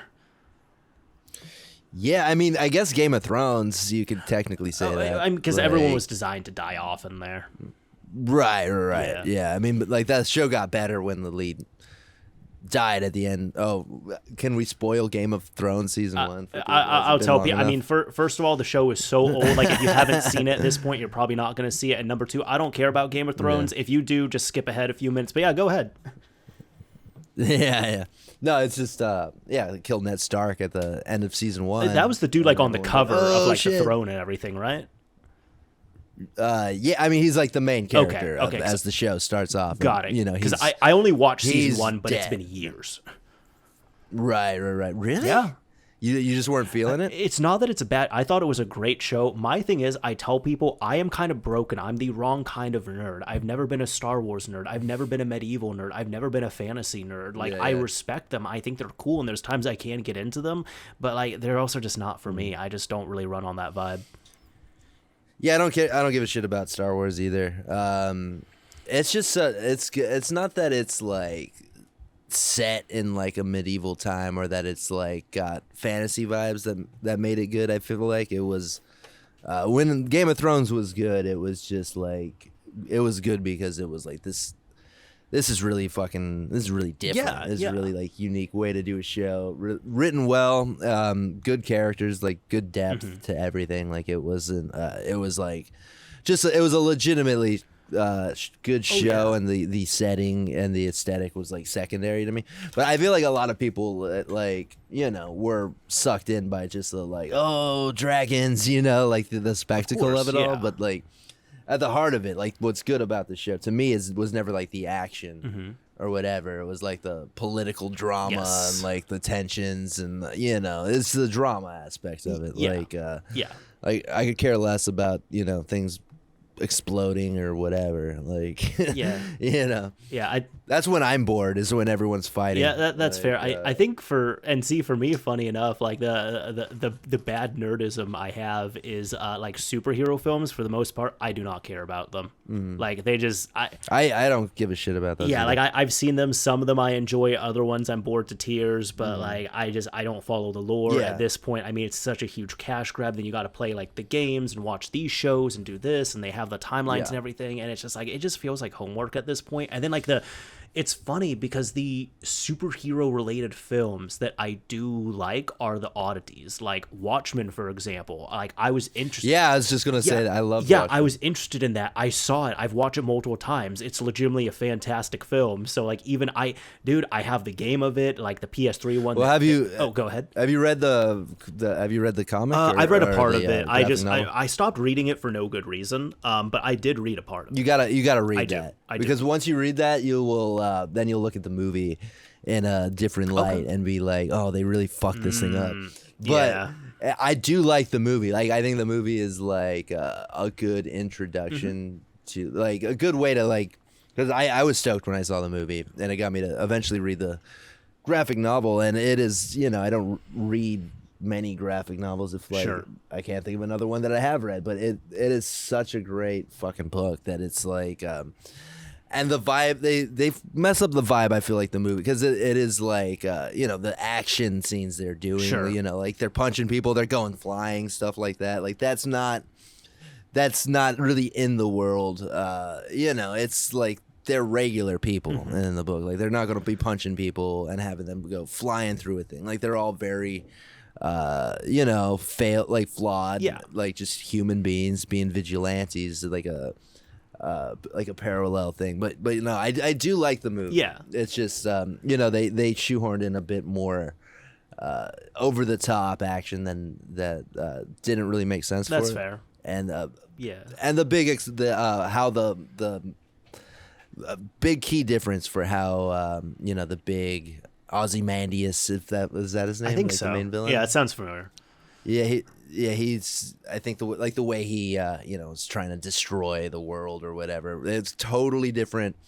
The way it went down in the movie is completely different from the book. And I prefer the book one. I don't even know why they changed it. I would say almost every single time the book is going to be better. There's actually historically, at least for me, there's only been one film I watched where I couldn't believe it. I actually liked the film more than the book. What was that? Have you heard of this? It was an indie film. It's called I'm Not a Serial Killer. No. So it's great. It's about this kid who he's a teenager and he is obsessed with learning about serial killers. His mom his single mom, because his dad ended up passing away, I believe. His mom ends up running a morgue and he's really interested in that. So he's like the weirdo at school because he's obsessed with serial killers. He works with the dead, things like that. And also he believes that he could be a serial killer in the making because he pretty much passes like all the marks for these are the identities and traits of what a serial killer would have. So it's also this inner battle of him trying to convince himself that's not what he is. But then there are all these deaths that are happening in the community and he's getting kind of close to it. And then he's kind of trying to figure out what's going on. But I end up watching the movie randomly, like when I was sick one year, watched it, thought it was fantastic. Years later, I read the book and I actually, like, the book is actually very accurate up until near the end. And probably the last 10% of the book, it's different. And I actually did not like the approach they took. And I was like, it was really good up until like the end. I just didn't like it as much. Then I went and rewatched the movie. And that's when I saw the movie. They actually changed the ending and how it all kind of unfolds.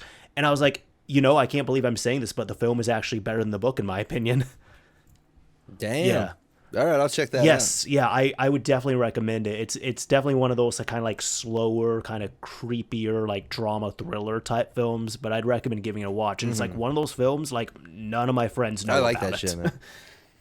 Yeah, I've never heard of that. There we go. A similar book to movie like premise, I guess, was that I'd seen was and another indie film was My Friend Dahmer, I believe it was. Oh yeah, it was like I've watched that and I've read the book. Yeah. Yeah, same. Yeah. But the book was pretty neat. I remember not enjoying the movie. I think I saw it like in theaters. Oh wow. But yeah, I don't think I don't know. Didn't retain too much of it. I never was inclined to watch it. Sure. Again, so I don't know how great the book it actually was. The film wasn't bad. It was just different because the thing is with the like what I liked about the book is like it really kind of went into like the like the family like issues that Jeffrey Dahmer was facing, and then even like the artist himself, like, and the writer, his own, because for anyone who doesn't know, it's about not necessarily a biography. It is a semi-biography about the serial killer Jeffrey Dahmer, but it's written by somebody who actually knew him and went to school with him. So there's these like it's high school friends, like, but like they were like kind of bullies of his. Yeah, they were kind of acquaintances. Like they like to make him act up and do stupid things, but yeah, like they used him like hey, do your stupid thing, yeah, like, and they would call it like and doing a would do it, Dahmer, like stuff like that. So right. But it like the book went a lot more into like kind of how Jeffrey Dahmer kind of changed throughout high school, and like the events that happened in his life that could have like led to this, and kind of the struggles he was facing. But even the artist himself too, like his experiences with Jeffrey Dahmer, and even finding out that he was this serial killer who like got arrested and such. And then the book, like not the book, the film was a lot less of that. I would say that whole aspect, like the family aspect, it was more covered in the Netflix series that was done. But with the film itself, it didn't really get into the author's commentary as much, which I don't think is a bad thing. But like the author's commentary, I thought was pretty valuable in that regard, because it's like, oh no, this is actually written from the perspective of someone who knew this dude. Right. Yeah, very interesting premise for a book, and done well. Yeah. I mean, it was a graphic novel. It was, right? Wasn't yeah, it? and Like, I think one of my favorite things too about it, because I believe there was two of them. There was like a kind of like a mini one, almost like a prototype that came out, and that one's like free online. And then the other one is the one that you can actually purchase. That's the fully fleshed out one. But I think it was in the free one. Like the author even has a foreword, and he says something along the lines of, if you are one of those kids who is like in the corner, you don't talk to anyone, you're alone, or you don't have any friends, and you're obsessed with serial killers, do not reach out to me. We are not the same person. Just because you want to read this because all of a sudden you're interested in Jeffrey Dahmer, like, no, I don't want to have that relationship, that interaction with you. Like, please do something else. Yeah, fair enough, man. I mean, there is like like some weird culture, like obsession with all of these dudes, and like they're like superstars or whatever. And it's definitely fucking strange, but I think it's probably more on the media and like how it was presented like initially than it is like people. Yeah, I don't know. There's just too much of it to like all have happened organically. Like all these people are just like acting this way. There's a mystique about doing something so bad and so heinous. For sure. Yeah. No. Yeah, Richard Ramirez had like groupies in his like court case. Oh and yeah, shit. Wild stuff. Yeah, absolutely. Now, completely unrelated to that, but some other different wild stuff. I was definitely excited to talk to you about this here. I was curious about your thoughts on the Switch too, and before you respond to me, I did want to send you this link real quick, because if you haven't seen already. And for anybody who's just listening only here, which I mean, it's going to be everyone. I just sent Modzville I just sent him a post of, this was from 3 months ago, but it is confirmed this was legitimate. These are not screenshots. Wow. These are photos of the actual motherboard for the Switch 2. Hell yeah. No shit. Okay. Is that the same? Oh boy, he's cooking. He's cooking. Size? No. Wow, I'm seeing some of the exact same ICs on here. A little audio chip there. It looks like it's got a crab dancing on it, right next to the flash card reader. That's on the original Switch here. Hold up, get away from the mic. Let's see. Oh, I can't make out what's on some of the, like, it's looking, there's a lot of really familiar shit going on. Yep. There's the eMMCs right next to the APU there. I like that. Let's see. Neat. Well, this looks very, very familiar. Like it's using some of the same ICs. I wish I could make out some of the other ones there, but seeing some like clustered together, it looks like certain things that are on the Switch 1 as well. So, yeah.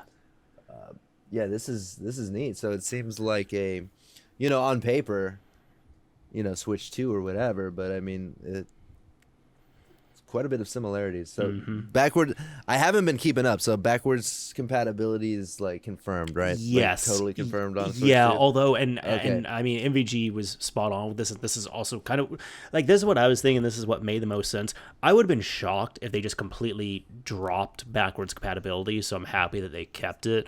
But the way they're handling it, it's essentially going to be a translation layer, it seems, as opposed to like a actual like real world emulator, or even just having hardware, like, native backwards compatibility on the system. Right. Yeah. So it's no launch PS3. No, it's not going to be a launch PS3, unfortunately. Damn. Yeah. Okay. Yeah, and I mean, even that makes sense with some of the stuff too, because even like the main oddity game I still play is Ring Fit Adventure, but unless they end up making Ring Fit Adventure 2, then the first one, I'm not even sure how compatible it's going to be, or if you'll have to use like the original Joy-Cons or what, because like the way the Ring-Con is designed, it is perfectly designed for the original Joy-Cons, aside them like sliding it in, just the communication, everything. So it is designed for Switch, like original Switch hardware in mind. And I think I'm not 100% sure about that, but I know like the games that are confirmed to like not work like straight from Nintendo are the Labo designs. Right. Yeah, because I mean, aren't those the cardboard bullshit? Yes, the cardboard bullshit. Yes, it was the stuff that like my brothers have them, and it's like it's cool to build and play around with it for a bit, and then it doesn't get used. That's exactly how I feel about VR. Okay, fair. I've got a Quest that used for like a week, and it was the coolest thing ever. But it's just like that was like another modern like Nintendo Wii, basically, where it's like it's this gimmicky thing. Like. Cool, it's so rad, and then you just put it in the closet because unless you're like really into VR. Not me. I mean, I know there's people have to be out there, but I was getting sick in it, but it was like super cool for a little bit there. I forget the game that I was playing, but it was like an on-rail shooter, which was kind of rad. Works really nicely in VR. Real like cell shaded kind of like style, really fun. But it's anything as soon as like free movement was like a thing where I could actually like move around in it with like a joystick. It's so like disorienting. It just made me sick, and it's like the opposite of what gaming is to like most people, where you're like chilling out, like sitting down, either like on the couch if you're a console gamer, or like in a chair, like if you're on PC. Yeah. It's VR is like a whole thing. Like it doesn't it's not going to ever replace just like gaming. Like a lot of people like were kind of hyping it up to be that, but it's like it's not the same. Like it's a totally different like experience. It's that you got to set up, you got all these wires. If you got cats running around, you got to be afraid that you might step on them because you got a thing over your head. It's so funny you say that, because I was thinking too. I'm just like, I can't really like lose myself in VR all the time, because like I got a dog and everything, and like one of our VR horror stories. I remember one of my best friends. He's been on here before, but Pathogen David. He was really into VR, like to the point where props to him. Like he ended up he got. I was with him at the time. He got like the top of the line GPU he could at that time. He also ended up getting the HTC Vive, and he installed them on his computer. He got it set up, but his office space wasn't like quite big enough for his liking. So he actually maximized out the space you could use by using his living room. So he turned his living room into a whole VR playground. He like had friends over, and people tried it, messed around with that, all that fun stuff. And he had a really cool setup going. Like he could like. He was like a DJ. He could like DJ the programs and the games for you. And he even had this type of setup where it's like he was using his he was using his phone to like talk to you through the headset. So he was, he was on some wild stuff. It was really impressive. But at one point he has this dog that he absolutely loves, but she could be a little rambunctious at times. And one of his friends was in the VR headset, and this is like the one where like you have all the wires running like literally behind your head, like down your back and stuff to the computer. So somebody, I think he let his dog in, and his dog runs in, this dude is running, like this dude's on VR. The dog goes over, cuts into the middle of the VR playground, ends up like sniffing his friend, is like circling and all that. So now his friend is like in circles, all confused by like what's happening. Like, why is there like a wet nose touching him and stuff? Then his dog runs over to everyone's shoes, ends up stealing someone's sock, comes back happily. And at that point, because like David didn't want to like, he didn't want to ruin anything. He didn't want to anyone to get injured. None of that. He ended up just like tackling his dog down just to get her to stop. So he tackles her. She's fine. He's okay. But then he ended up accidentally knocking over his computer directly on its side. And the wires came undone from the headset, and you could hear like the Windows bleep bloop of like everything disconnecting. So it's just like, wow, everything, like nothing was damaged, no one was hurt, thank goodness. No dogs were hurt either. But it's like there was that whole big setup going on, and it all came crashing down within like 15 seconds. Jeez. Yeah. I mean, it's bound to happen with VR. Yeah. You know? Yeah. Kind of blind to the real world. You are. Yeah, especially if you're like rocking a headset and all that stuff, then yeah. Mm-hmm. Yeah. But with the Switch 2, I don't know. I like the price is up there. It is. We'll see how it is. I mean, I don't know. I hope it's got to be. Is it as beefy as a Steam Deck? Like as far as like power goes? That's a good question. I actually see. The funny thing is, I haven't even worried about the specs as much because like when it comes to Nintendo things, it's like, well, they don't really go after like the most powerful hardware or anything. It's really like how well it's utilized itself, and like especially the software that comes right. out But for it. I mean, when we're talking about like cost per like, you know, what is like the hardware? Sure, like sure. it's like, you know, $500 machine. Of course. You expect some kind of like quality performance. Yeah, right? Like yeah. You'd expect like at least Steam Deck levels of power. I'll go ahead and link you the tech specs real quick, and this is straight from Nintendo, so it's going to be a little ambiguous as well too. But it looks like it has like a 7.9 inch LCD screen, which like reviews from what I've been seeing have been like, yeah, it's not an OLED, but like it's so good that you don't really need an OLED for this. I guess it's going to be 1080p on the screen itself, HDR10 support. That's good. Variable refresh rate up to 120 hertz. I know the dock. Oh, I like that. Yeah, the dock is able to support, I want to say up to 4K, and it has HDR. It even has like native 1440p support, which is really cool. Wow. Let me see. Okay, I like that. But like the CPU, GPU, it just says custom processor made by NVIDIA, so we don't know what the hell's in there. Okay. Yeah. Well, that all sounds neat. I'm definitely stoked to like get one and play around with it. I'm hoping it's like as beefy as like as a Steam Deck, maybe. Like, not that it's like Nintendo needs to have like the most like powerful stuff to like it all, but also the way that like Tears of the Kingdom and like ran on the Switch was just like not cool. Yeah.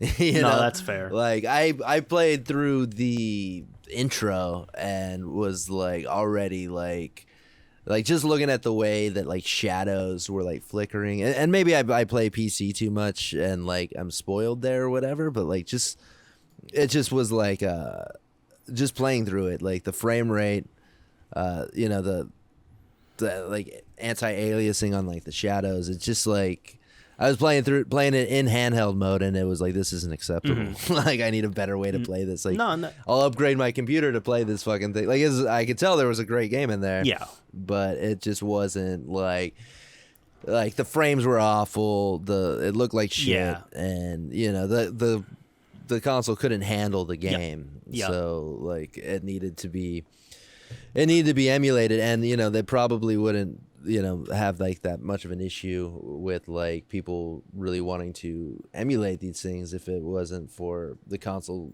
that plays natively on like natively unable to handle the fucking game. They're still going to take issue with it. Hopefully, course, it's a bit more powerful. But yeah, no, it should. Yeah, I mean, yeah, but it's like it shouldn't be better. Like I agree.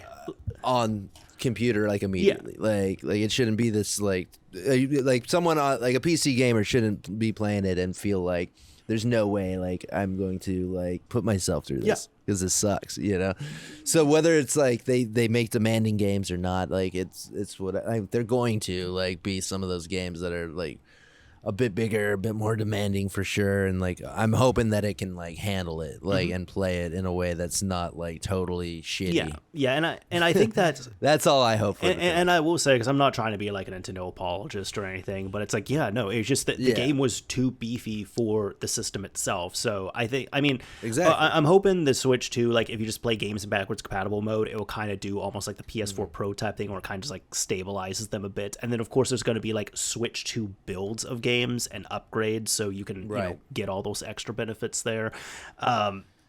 That's for sure. Yeah, that's kind of what the price point is. A little tough with it's like $70 for reissues of Switch shit, right? Like, launches essentially. Yeah, it's just the price. Like Nintendo has now pretty much said, hey everyone, it's okay, you can sell $80 games, which is like people can say, yeah, no, it's when it comes to inflation, all that stuff. But I'm like, and I've had that argument before, and I've even said like, technically games are going to be cheaper now, but even there's other parts to it too. Where it's like, first of all, like even when they went up to 70, I just noticed I stopped buying less games, especially the $70 ones. Like it just kind of deterred me. Right. Even so, like when games were more expensive back in the day, because people will pull out like Super Nintendo ads, be like, look, this game was $90, this game was $85, and it's like, yeah, but there were ways around it, like not even piracy. Like you could go to Blockbuster and rent the game for 5 days for like $5, something like that. I don't remember the prices there, but there were other alternatives. But now it's like, well, you either buy the game or buy the game for the most part.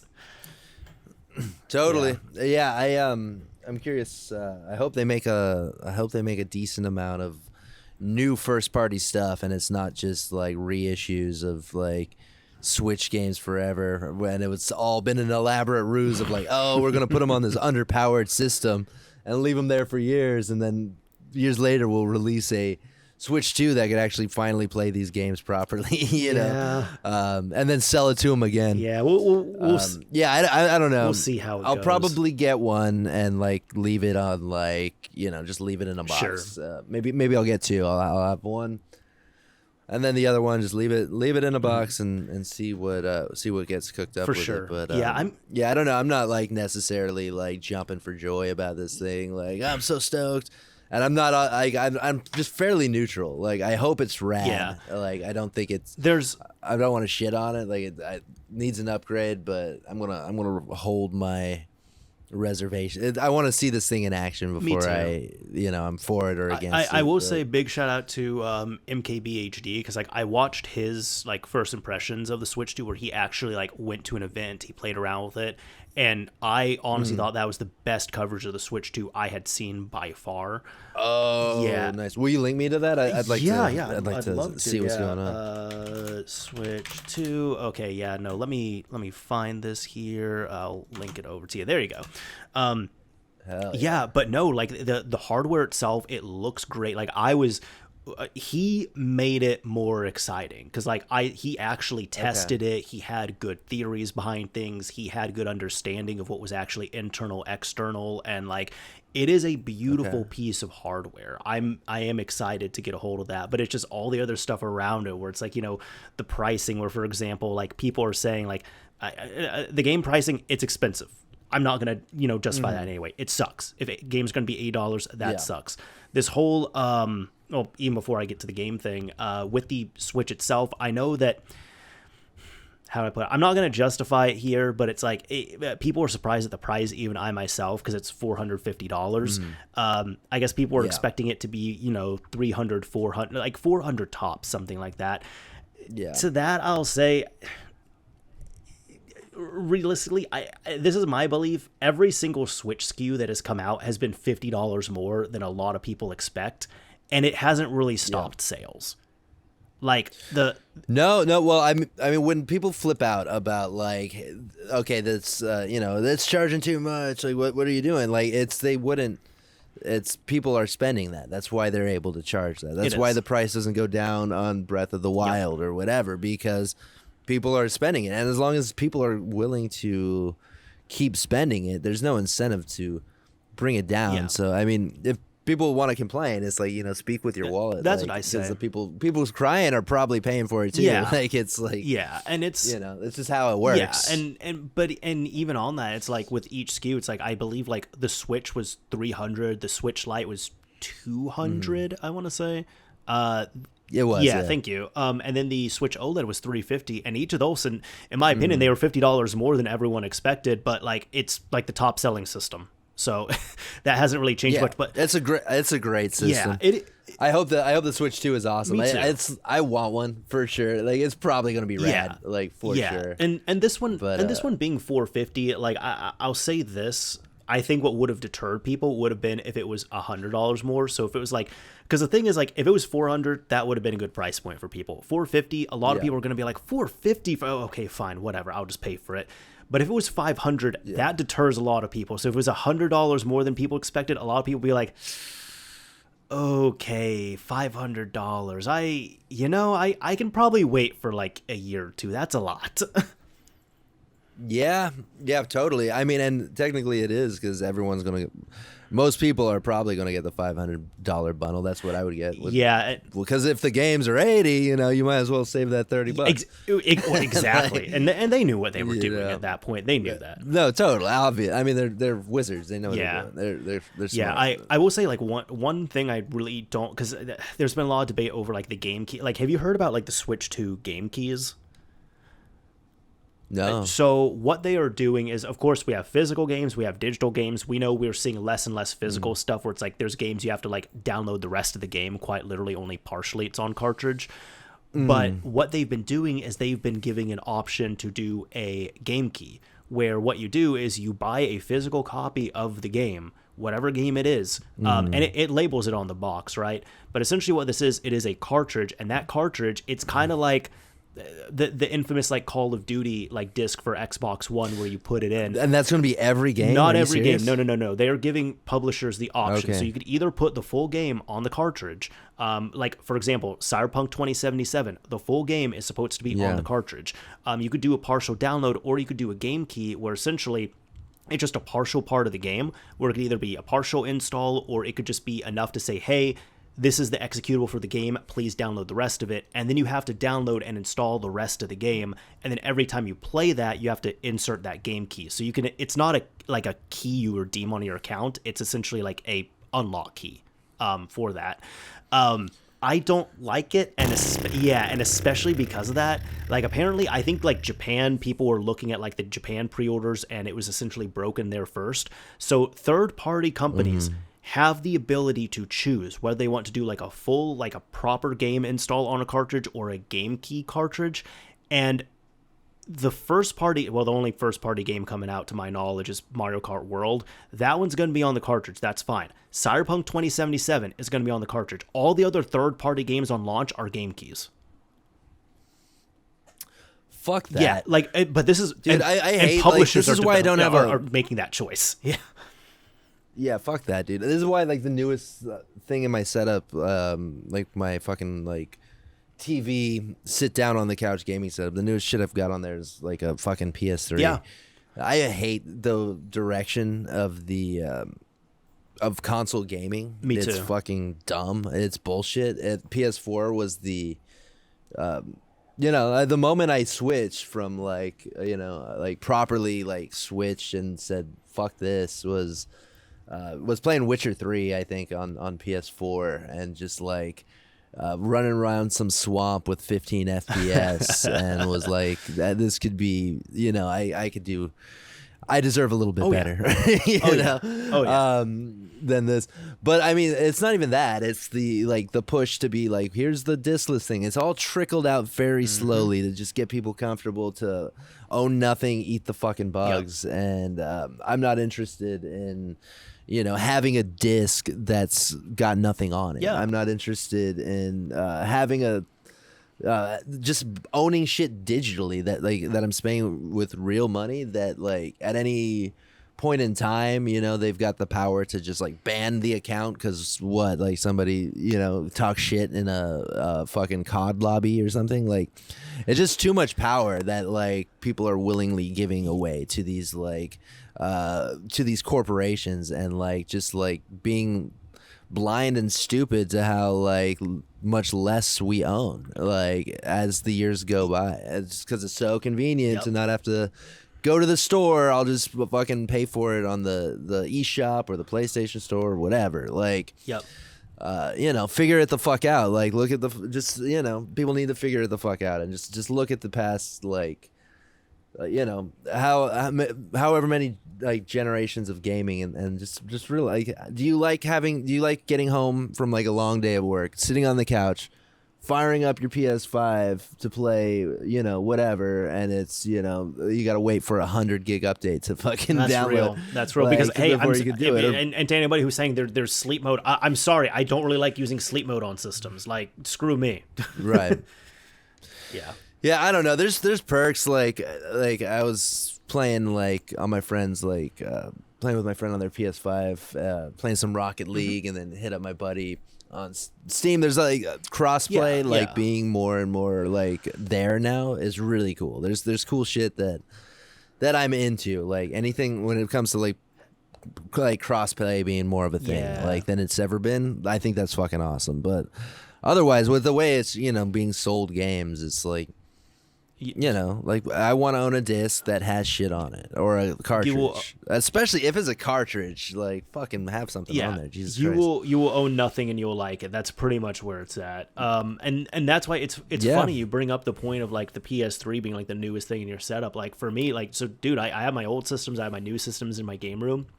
And I have, even this is before all the bad update stuff, right? I've just noticed this year, I've gravitated a lot more towards the Xbox 360 because, like, not only, like, I legitimately really enjoy the system, and I have for years, but it's so nice when it's, like, you don't realize how nice it is until you forget it and come back to it. It's really nice when I can just, like, literally pick up a game off of my shelf, pop it into the system, and even it's optional, but I choose to do it. I install the game to the system. I wait 10-15 minutes. The entire game copies over from disk offline. If I want to, I can pull a title update for it, but even that's optional at that point, and I can just launch the game and go. Like, that is so nice. Yeah. No, 360 was like, it's an amazing system. And I was just talking to my buddy earlier about it because, I didn't own one. Like when it came out, I've never really been like totally in the loop with like the latest shit that's going on. Sure. Like with like console shit, I'm always like, second to hear about it or whatever. But not keeping my pulse on it. I never really have. But yeah, my buddy came over with his 360. Didn't even know it existed. The newest thing I had was like a PS2 and was playing like Manhunt or something. Ooh, yeah. And he showed up and he was playing some Oblivion on 360, and it was like mind bending, and it's never been like that, and like never will be again. Like that moment from PS2 to Xbox 360, like the leap there was fucking insane. Like just seeing a 360 and like then Modern Warfare 4, like it was just so much like such a jump from PS2 GameCube era that it was like mind blowing. Like I had so much fun on 360. Just Gears of War, like just like I felt like you're in the future with this system, like because it was just so like so good. But like and it's all been like spiraling the drain since, in my opinion. Like it's been like that was the peak, and it's all been downhill. And that was the beginning of some of the worst though, too. Like the updates. Yeah, but the nice thing is like even with the system, because it was HD ready and all that stuff, and it actually utilized that HD technology. And like it, granted, there are issues with it. Don't get me wrong. I'm not trying to say it's perfection, but like a lot of the games still handle, still play, still look pretty good. They can handle pretty well. Like even like for example, like a month or two ago, I was playing Battlefield 3 on 360. I know I could play it on PC, but I want to be comfy. I don't care. It's just it's fine, and it still looks good for the hardware. And I was impressed. And even like my girlfriend was next to me watching like half of it when I played it, and she's like, "This looks really good." Like this, and I'm like, "Dude, this is almost a 15-year-old game running on a nearly 20-year-old system." So. Yeah, it's been shocking there. It's funny because you were bringing up like how it was kind of mind blowing. I don't think I ever told, but did I tell you about like when my parents saw HD for the first time?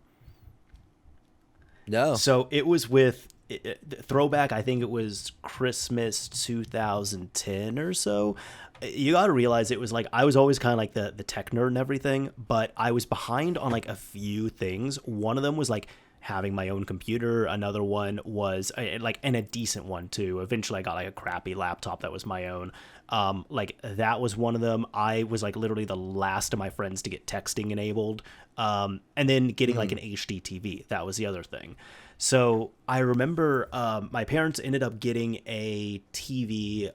They hooked it up, and at first, like they just took their DVD player and hooked it up through composite, and they're like, "Oh, it looks great. It looks great." It's and I'm like, "Well, it doesn't look great. It's stretched. It's big. That's it. It's big, but it doesn't look good." But I had a 360 Elite. Keep in mind, for years, for almost like 3 years at that point, I had been playing that thing in composite. Composite? Yeah. Right, right. So I didn't... That's fun. No, that legit same thing happened when I got my first HD TV. Yeah, and it was so nice going to HD, but I remember I was prepared for that. Yeah. So I remember being so excited. I went into my closet, I pulled out the 360 Elite box I still had. I opened up that HDMI cable for the first time, hooked it up. And I think the first game I played was Dead Rising, because I said that was going to be the game I was going to play because the news ticker. Yeah. Then at the time I was playing Assassin's Creed 2. So I remember like I'm playing this and I'm just like, messing around with it, right? And my dad comes downstairs and he's like, "Hey, how are you liking the TV?" And he just turns, he looks at it and he's like, "Oh, wow." And dude, yeah, it's huge. And then he's like, "How's it look so good?" And I'm explaining to him, I'm like, no, Dad, this is over HDMI. He's like, no, but how's it look so good? I was like, "Well, Dad, because this is HD." He's like, "No, but we hooked up the DVD player. It didn't look as good." I was like, "Well, because that's 480i and that's composite and that's a DVD and you just stretched out. It just looked big. But this is like actually like 1080p signal being pumped to the TV here." And of course it was upscaled, mind you, but we didn't know about that. We didn't care. But it was so funny because like then he starts like yelling at my mom and he's like, hey, come down here, look at his game, you need to look at this. She's not one to hear any of it. She finally comes down after a few minutes and she's like, what is going on? Why are you yelling at me to come down here just to look at his game? I'm upstairs, I'm busy, I'm wow. Like they both had it. And then my brothers come down and they see it too. They're just like, "What? That's so cool." I'm like, yep, this is HD right here. Yeah. That's no, that's fucking awesome. I had like a similar thing with getting my first HD TV, and I bought it secondhand. Like, it was something like, it was years after they had existed, and I had a PS3 that I had been playing on like a big CRT that was like left on the street or whatever that I like brought in. And went out and bought some Vizio that I had up until very recently. I still kind of miss it because that was like my testing. I was using it up until very recently, and that was like what I tested the consoles I'm working on with. And I've got like a 4K like Fire TV now, and I wish I kept that fucking Vizio because it was just like a 32-inch or 40-inch like Vizio, but it had VGA like composite. It had everything except for SCART because that was across the pond. Yeah, exactly. And like this new one, it's got a couple HDMI's, and then it's got a composite with a 3.5 millimeter jack. And that's it. And then you turn this thing on, like if it's been off, like, because I'll flip the breaker or whatever when I'm not using it. Turn it on. It takes like a minute to boot this fucking Fire OS. And like then like as soon as it shows up, it's like first thing it does is it wants to like play an ad at you like full volume, like check this out. Go to this, and it's like it's so clunky and slow because of all the bloat that's in it. I want to throw this, like, it's on paper, it's a nicer TV than the one I have, and I want to like set it on fire. I want to watch it explode and get like an old ass TV that's got nothing in it, and maybe slap a Roku stick in it because maybe this thing's just not beefy, but I mean just on its face, turning on a TV and then it's like lagging to like show you an ad. If I hit the input button, it takes like 20 seconds like to switch from this whatever to like HDMI 2 because it's just so like sluggish with all the crap on it. I hate it. I absolutely hate it. But the first I had like a similar moment with the first HDMI first HD TV I brought in. That one that I got rid of was PS3, hooked it up to composite. Like I think my ex hooked it up, And I was like, no, like this isn't how it's supposed to look. And it was just kind of like a back and forth. Like, it's fine, just leave it alone. It's not I want to watch the show. It's like, it's not okay. Like, I've got this thing, like, because it could use this cable. And then like it was like a couple back and forth, like, just leave it alone. We're already watching it. Like, it's like, no, we're fucking changing it. It's gonna be better. And then it was one of those. Oh yeah, this is better. Oh yeah, you know. But it was like pulling teeth to just be able to fucking swap over to the right cable. And yeah, it was night and day going from, you know, especially composite into an HD TV, because that is like a big, like, you don't really realize like until you go back to like a CRT that like composite actually wasn't all that bad. Yeah. You know, like especially on a CRT, but you plug that into an HDMI TV, like a modern TV, it's like it looks like dog shit. I will say that the thing I am against on composite, though, is running, aside from like the Wii would be okay, but running like 360, PS3, or anything newer through composite. Because there are people, like, like, you know, PS1, PS2, OG Xbox, GameCube, those ones are fine. Nintendo, Super Nintendo, that's fine. You know, composite's not going to look the best, but those games were designed for that in mind.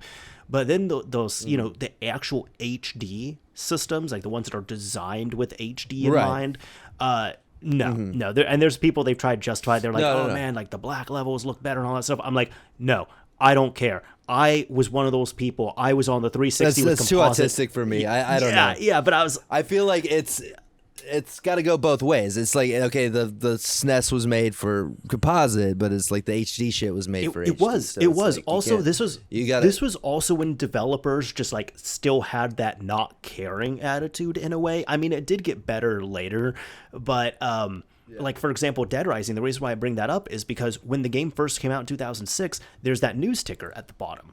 And because of overscan on CRTs, a lot of people could not see it. And that was important because there was literally news and updates in game you need to see. So people are like demanding, you need to fix this, you need to patch it, you need to do something.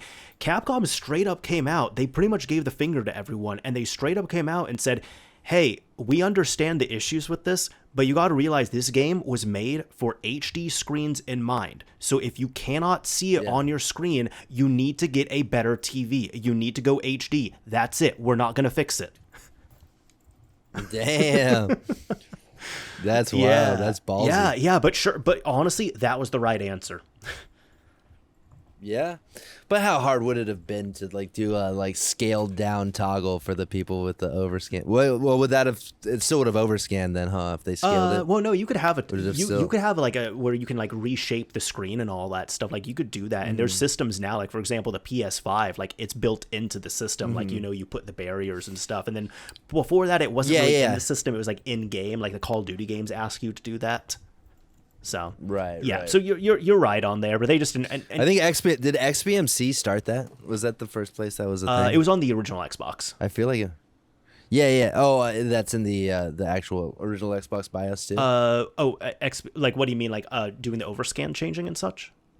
Yeah. Because I know that's as far as back as I remember, that's been built into XBMC. Oh, well, that was probably an XBMC thing. But I don't think it was native. No, it would have on the original Xbox, like just stock. No, it would have been native to the BIOS. But I mean, there probably were some games where you could set your overscan, but that was it. Right. Yeah. For sure. Yeah. Yeah, maybe fucking the modding community came up with that, because I swear the first place I saw that was in XBMC. Most likely, XBMC was incredibly revolutionary on many different levels. For sure. Yeah. For sure. Cool. Big ups, XBMC. Big ups. Big ups. So I kind of want to start wrapping this up here now, but a little bit of a. I have to pee so bad. Okay, well we'll just burn through this, man. So what games are you currently playing? PoE 2.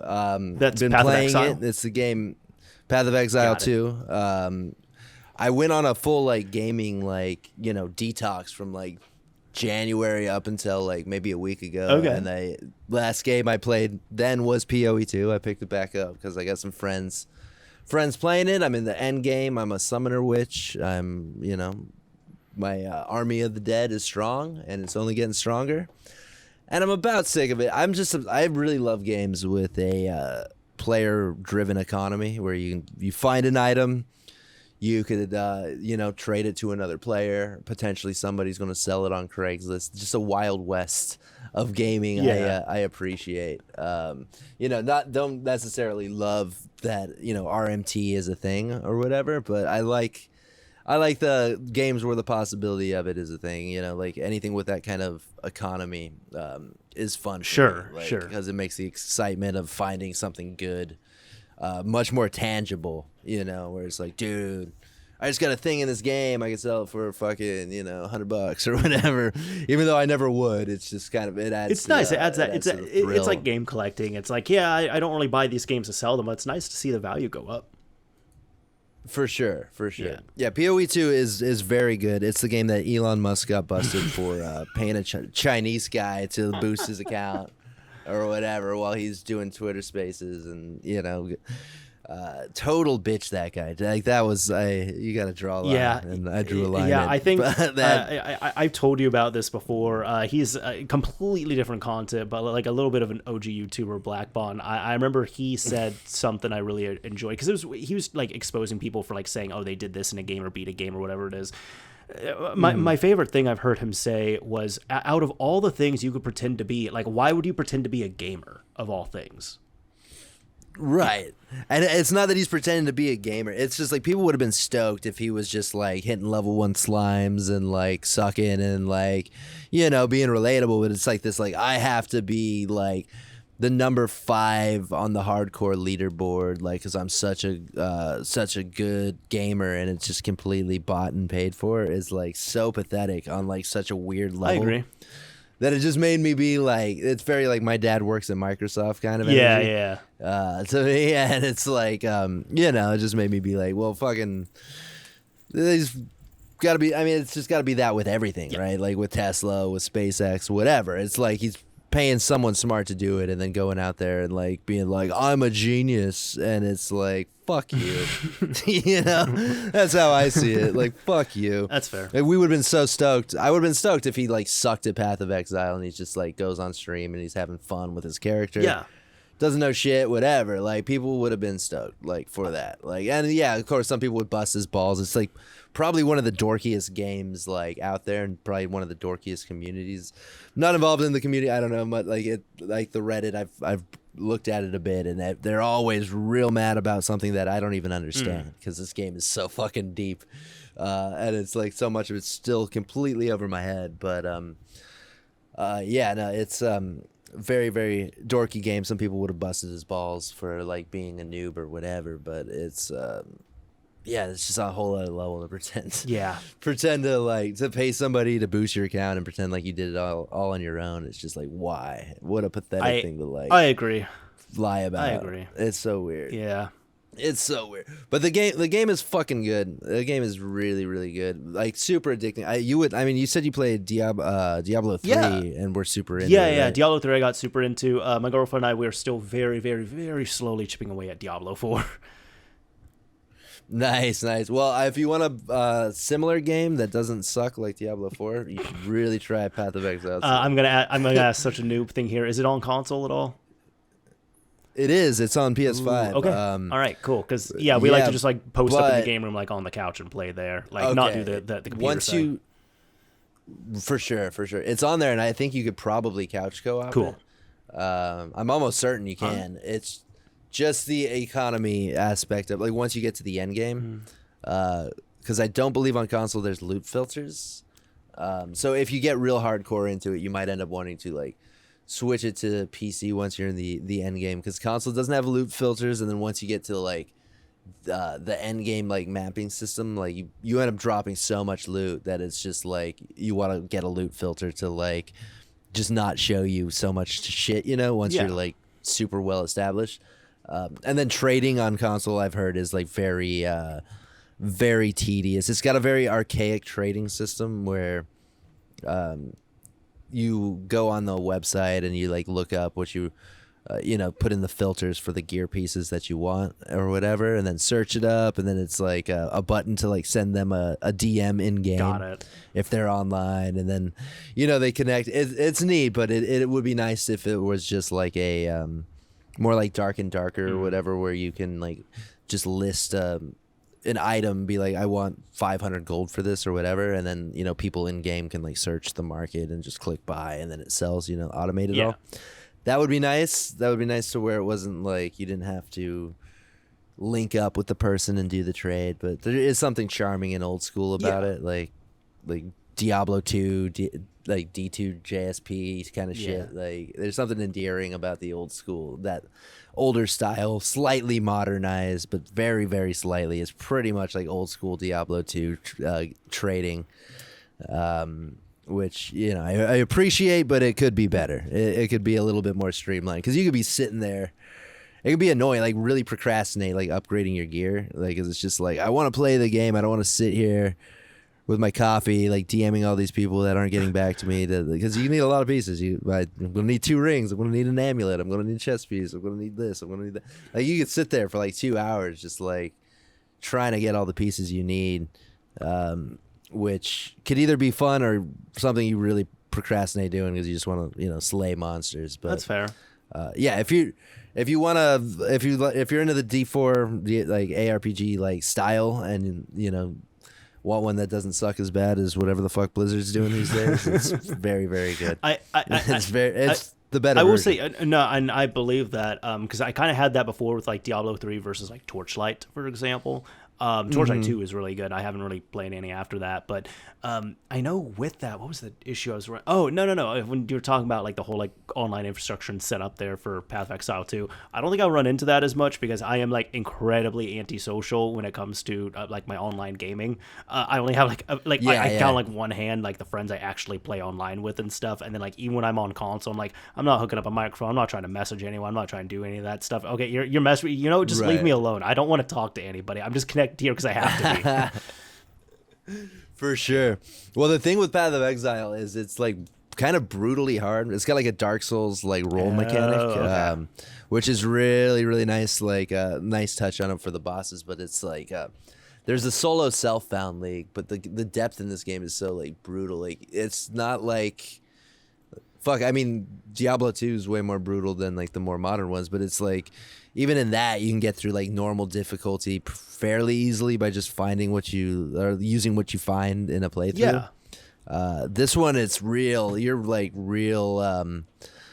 You got to figure out that build you want like beforehand and like kind of plan for it, and like you're really just going to be tickling mobs until you like get to a point where you buy your first like set of gear, like using the in-game currency you find. You're not actually gonna have to pull out your wallet for shit, but like you're making trades so you can like go in and like buy the pieces you need off of other players or whatever. And you don't need to really communicate with them, but it's just like you go on the site or whatever. Like if you're not like getting those gear pieces like from other players, like you're at such a disadvantage, and like the game is significantly harder. Okay. All right. And it's like, which is interesting. Like there is a solo self-found league and a whole solo self-found SSF, whatever. It's you can solo self-found a game, but generally that's more like experienced people and like people who are like really gnarly, are the ones who are going to do the solo self-found stuff, because it is balanced in a way that probably needs some tweaking, where it's like your character really doesn't come online until like you get you get a couple of those like solid gear pieces that like really make it come online, which you might drop, but you'll probably end up dropping a really solid gear piece for some other class that you could like trade. For some currency but it's a fun gameplay loop for sure, definitely. But it is definitely more like it's one of those games where you put it down and like after like a 12-hour session, then you lay in bed and you're just still thinking about like, I can squeeze a bit more DPS. It's so mathy, so fucking nerdy, but it's like you get your head like maybe I shouldn't play this actually. That sounds like a lot. Maybe I shouldn't. It's a lot. Yeah, it's a lot. That's fair. It's one of those ones I want to put down. See, I kind of like to soonish. I kind of like to like experience a game, like play it, experience it, be happy with it, maybe replay it later on, but like kind of move on. So be done with it eventually. Yeah. I will say that the game, like what I've been playing, like the game I've been like that on, not nearly to that extent, more just because like it's kind of a habit to play it now. Still playing my Ring Fit Adventure. I finished it again this month, so hell yeah. So that's been fun. Fuck yeah, that's my Dark Souls right there because I play it on the highest difficulty. Damn, you've been at that game for years now, right? Yeah. So dude, like that's actually a sequel I'm really looking forward to. I'm like, if Nintendo makes a Ring Fit Adventure 2, I'm pre-ordering that thing. I'll be happy. But that's what's up. But yeah, no, been playing that on the 360. I actually got to. I'm like right at the end. I just need to finish it because I have one chapter left. I was playing Special Ops: The Line. I'm not sure if you ever played that one. It's been known to be it's interesting because it has some of the coolest game design choices I've seen in a shooter with like how you can interact with the environment, how you can literally like shoot out windows and like take out enemies completely with like giant just like sandstorms essentially. I love that. It's cool, yeah. Like Red Faction kind of style of like environment. Yeah, and it gets real dark too because it's essentially like you're going through and it's interesting because it's you're playing as American soldiers going into, how do I put it? You're going into Dubai and you're trying to figure out what happened to some other soldiers that were there. But it's not just like going after like the locals there and everything. Like there's like even your own people who are attacking you. And it kind of starts off as like, you think like, that was the era of like military shooters, but then it really ends up going like psychological, taking more of a turn, like kind of really gets in your head as well too. And then it even like, I would recommend people like don't even play it in one sitting, play it in multiple sittings because as you get further into the game itself, like even the menus and all that start to change and blend to what's happening in real time. Oh, that's sick. I like that. Yeah, it's one, honestly, I regret not playing through it sooner, and look, I still need to finish it here, but like it's a fantastic game. Yeah, I've been playing that. I finished this earlier this year, like South Park Snow Day, which is like I pretty much said is like it's a mid game, but the thing that makes it good is that the voice acting is on point and the writing, it was actually written by Matt and Trey. So it's the weakest out of the South Park games, like the newer ones, but if you're a fan of the show, it's worth playing just to get Wasn't that one mostly Matt's baby? Like they let Matt have a go at making a game and it just didn't. Oh, that one I actually, in all honesty, I actually don't know. Because it's. That's what I heard about it. Was it that was like Matt? Like I don't know how much Trey had to do with it outside of maybe voice lines. Sure, and that I don't know because it's like the story is actually like it's funny, it's entertaining there, and especially if you're a fan of the show. But like I picked that up because some friends we were looking for a new co-op game. It went on sale, and I was like, guys, we should play this together. So we've been playing that on PC. Nice. Yeah, and that's pretty much. It's worth a shot. If it sucks, but it's worth a shot. If you are a fan of the show, pick it up on sale. Yeah. Okay. Yeah, and I'll say you're kind of gonna have to trudge through it a bit. Like the game itself is mid, but like again, if you're a fan of the show, it's worth playing through because like I got some really good laughs out of it. Okay, good shit. Hell yeah. Yeah. I'll get it on sale. Yes. Or pirate. There we go. Yeah. Hell yeah. But yeah, no, I know you do need to use the bathroom. I need to do that too. So let's go ahead and. Oh, I'm dancing. There we go. Let's go ahead and wrap this up here, man. Like my dude, it's been great talking with you again. Like having you on here again, I really appreciate it. And if people are wanting to know more about you, what you do, interacting, where can they find you? Here on YouTube, run a ModzvilleUSA channel.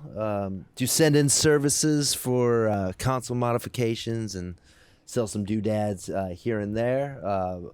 Over on ModzvilleUSA.com and new mod chip coming out soon for the original Xbox. So keep an eye on that. I'm gonna do that Mod XO Lite. Gonna have some of those real soon. More videos coming out. All that shit, but. For now, I just got to take a tinkle. There we go. Well, before I let you go do that, I like to turn over the keyword responsibilities to the guest. So you know how it goes. If you use this keyword in a comment on the video upload, Modzo and I will know that you've made it to the end of this episode. So I'll turn it over to you. What keyword or key phrase should people use in their comment? Do a kickflip. Do a kickflip. All right. So everybody go back to your Tony Hawk roots, do a kickflip, and we'll look for that. And if we find it in the comments section, we'll know that you made it to the end of this episode. Hell yeah. Anyways, again, thank you so much for coming on, man. It's been a blast. Always a pleasure. Awesome. Brother. Thank you for having me. Of course. Yeah. Anyways, that's about it for this episode of Mario's Minute here. This Mr. Mario signing off. Thank you all for listening and watching, everyone. As usual, if you enjoyed this episode, a like would be appreciated. If you didn't like it, a dislike as well is fine as well, too. But as I always say, yet again, this Mr. Mario signing off. Thank you all for listening and watching. And until next month.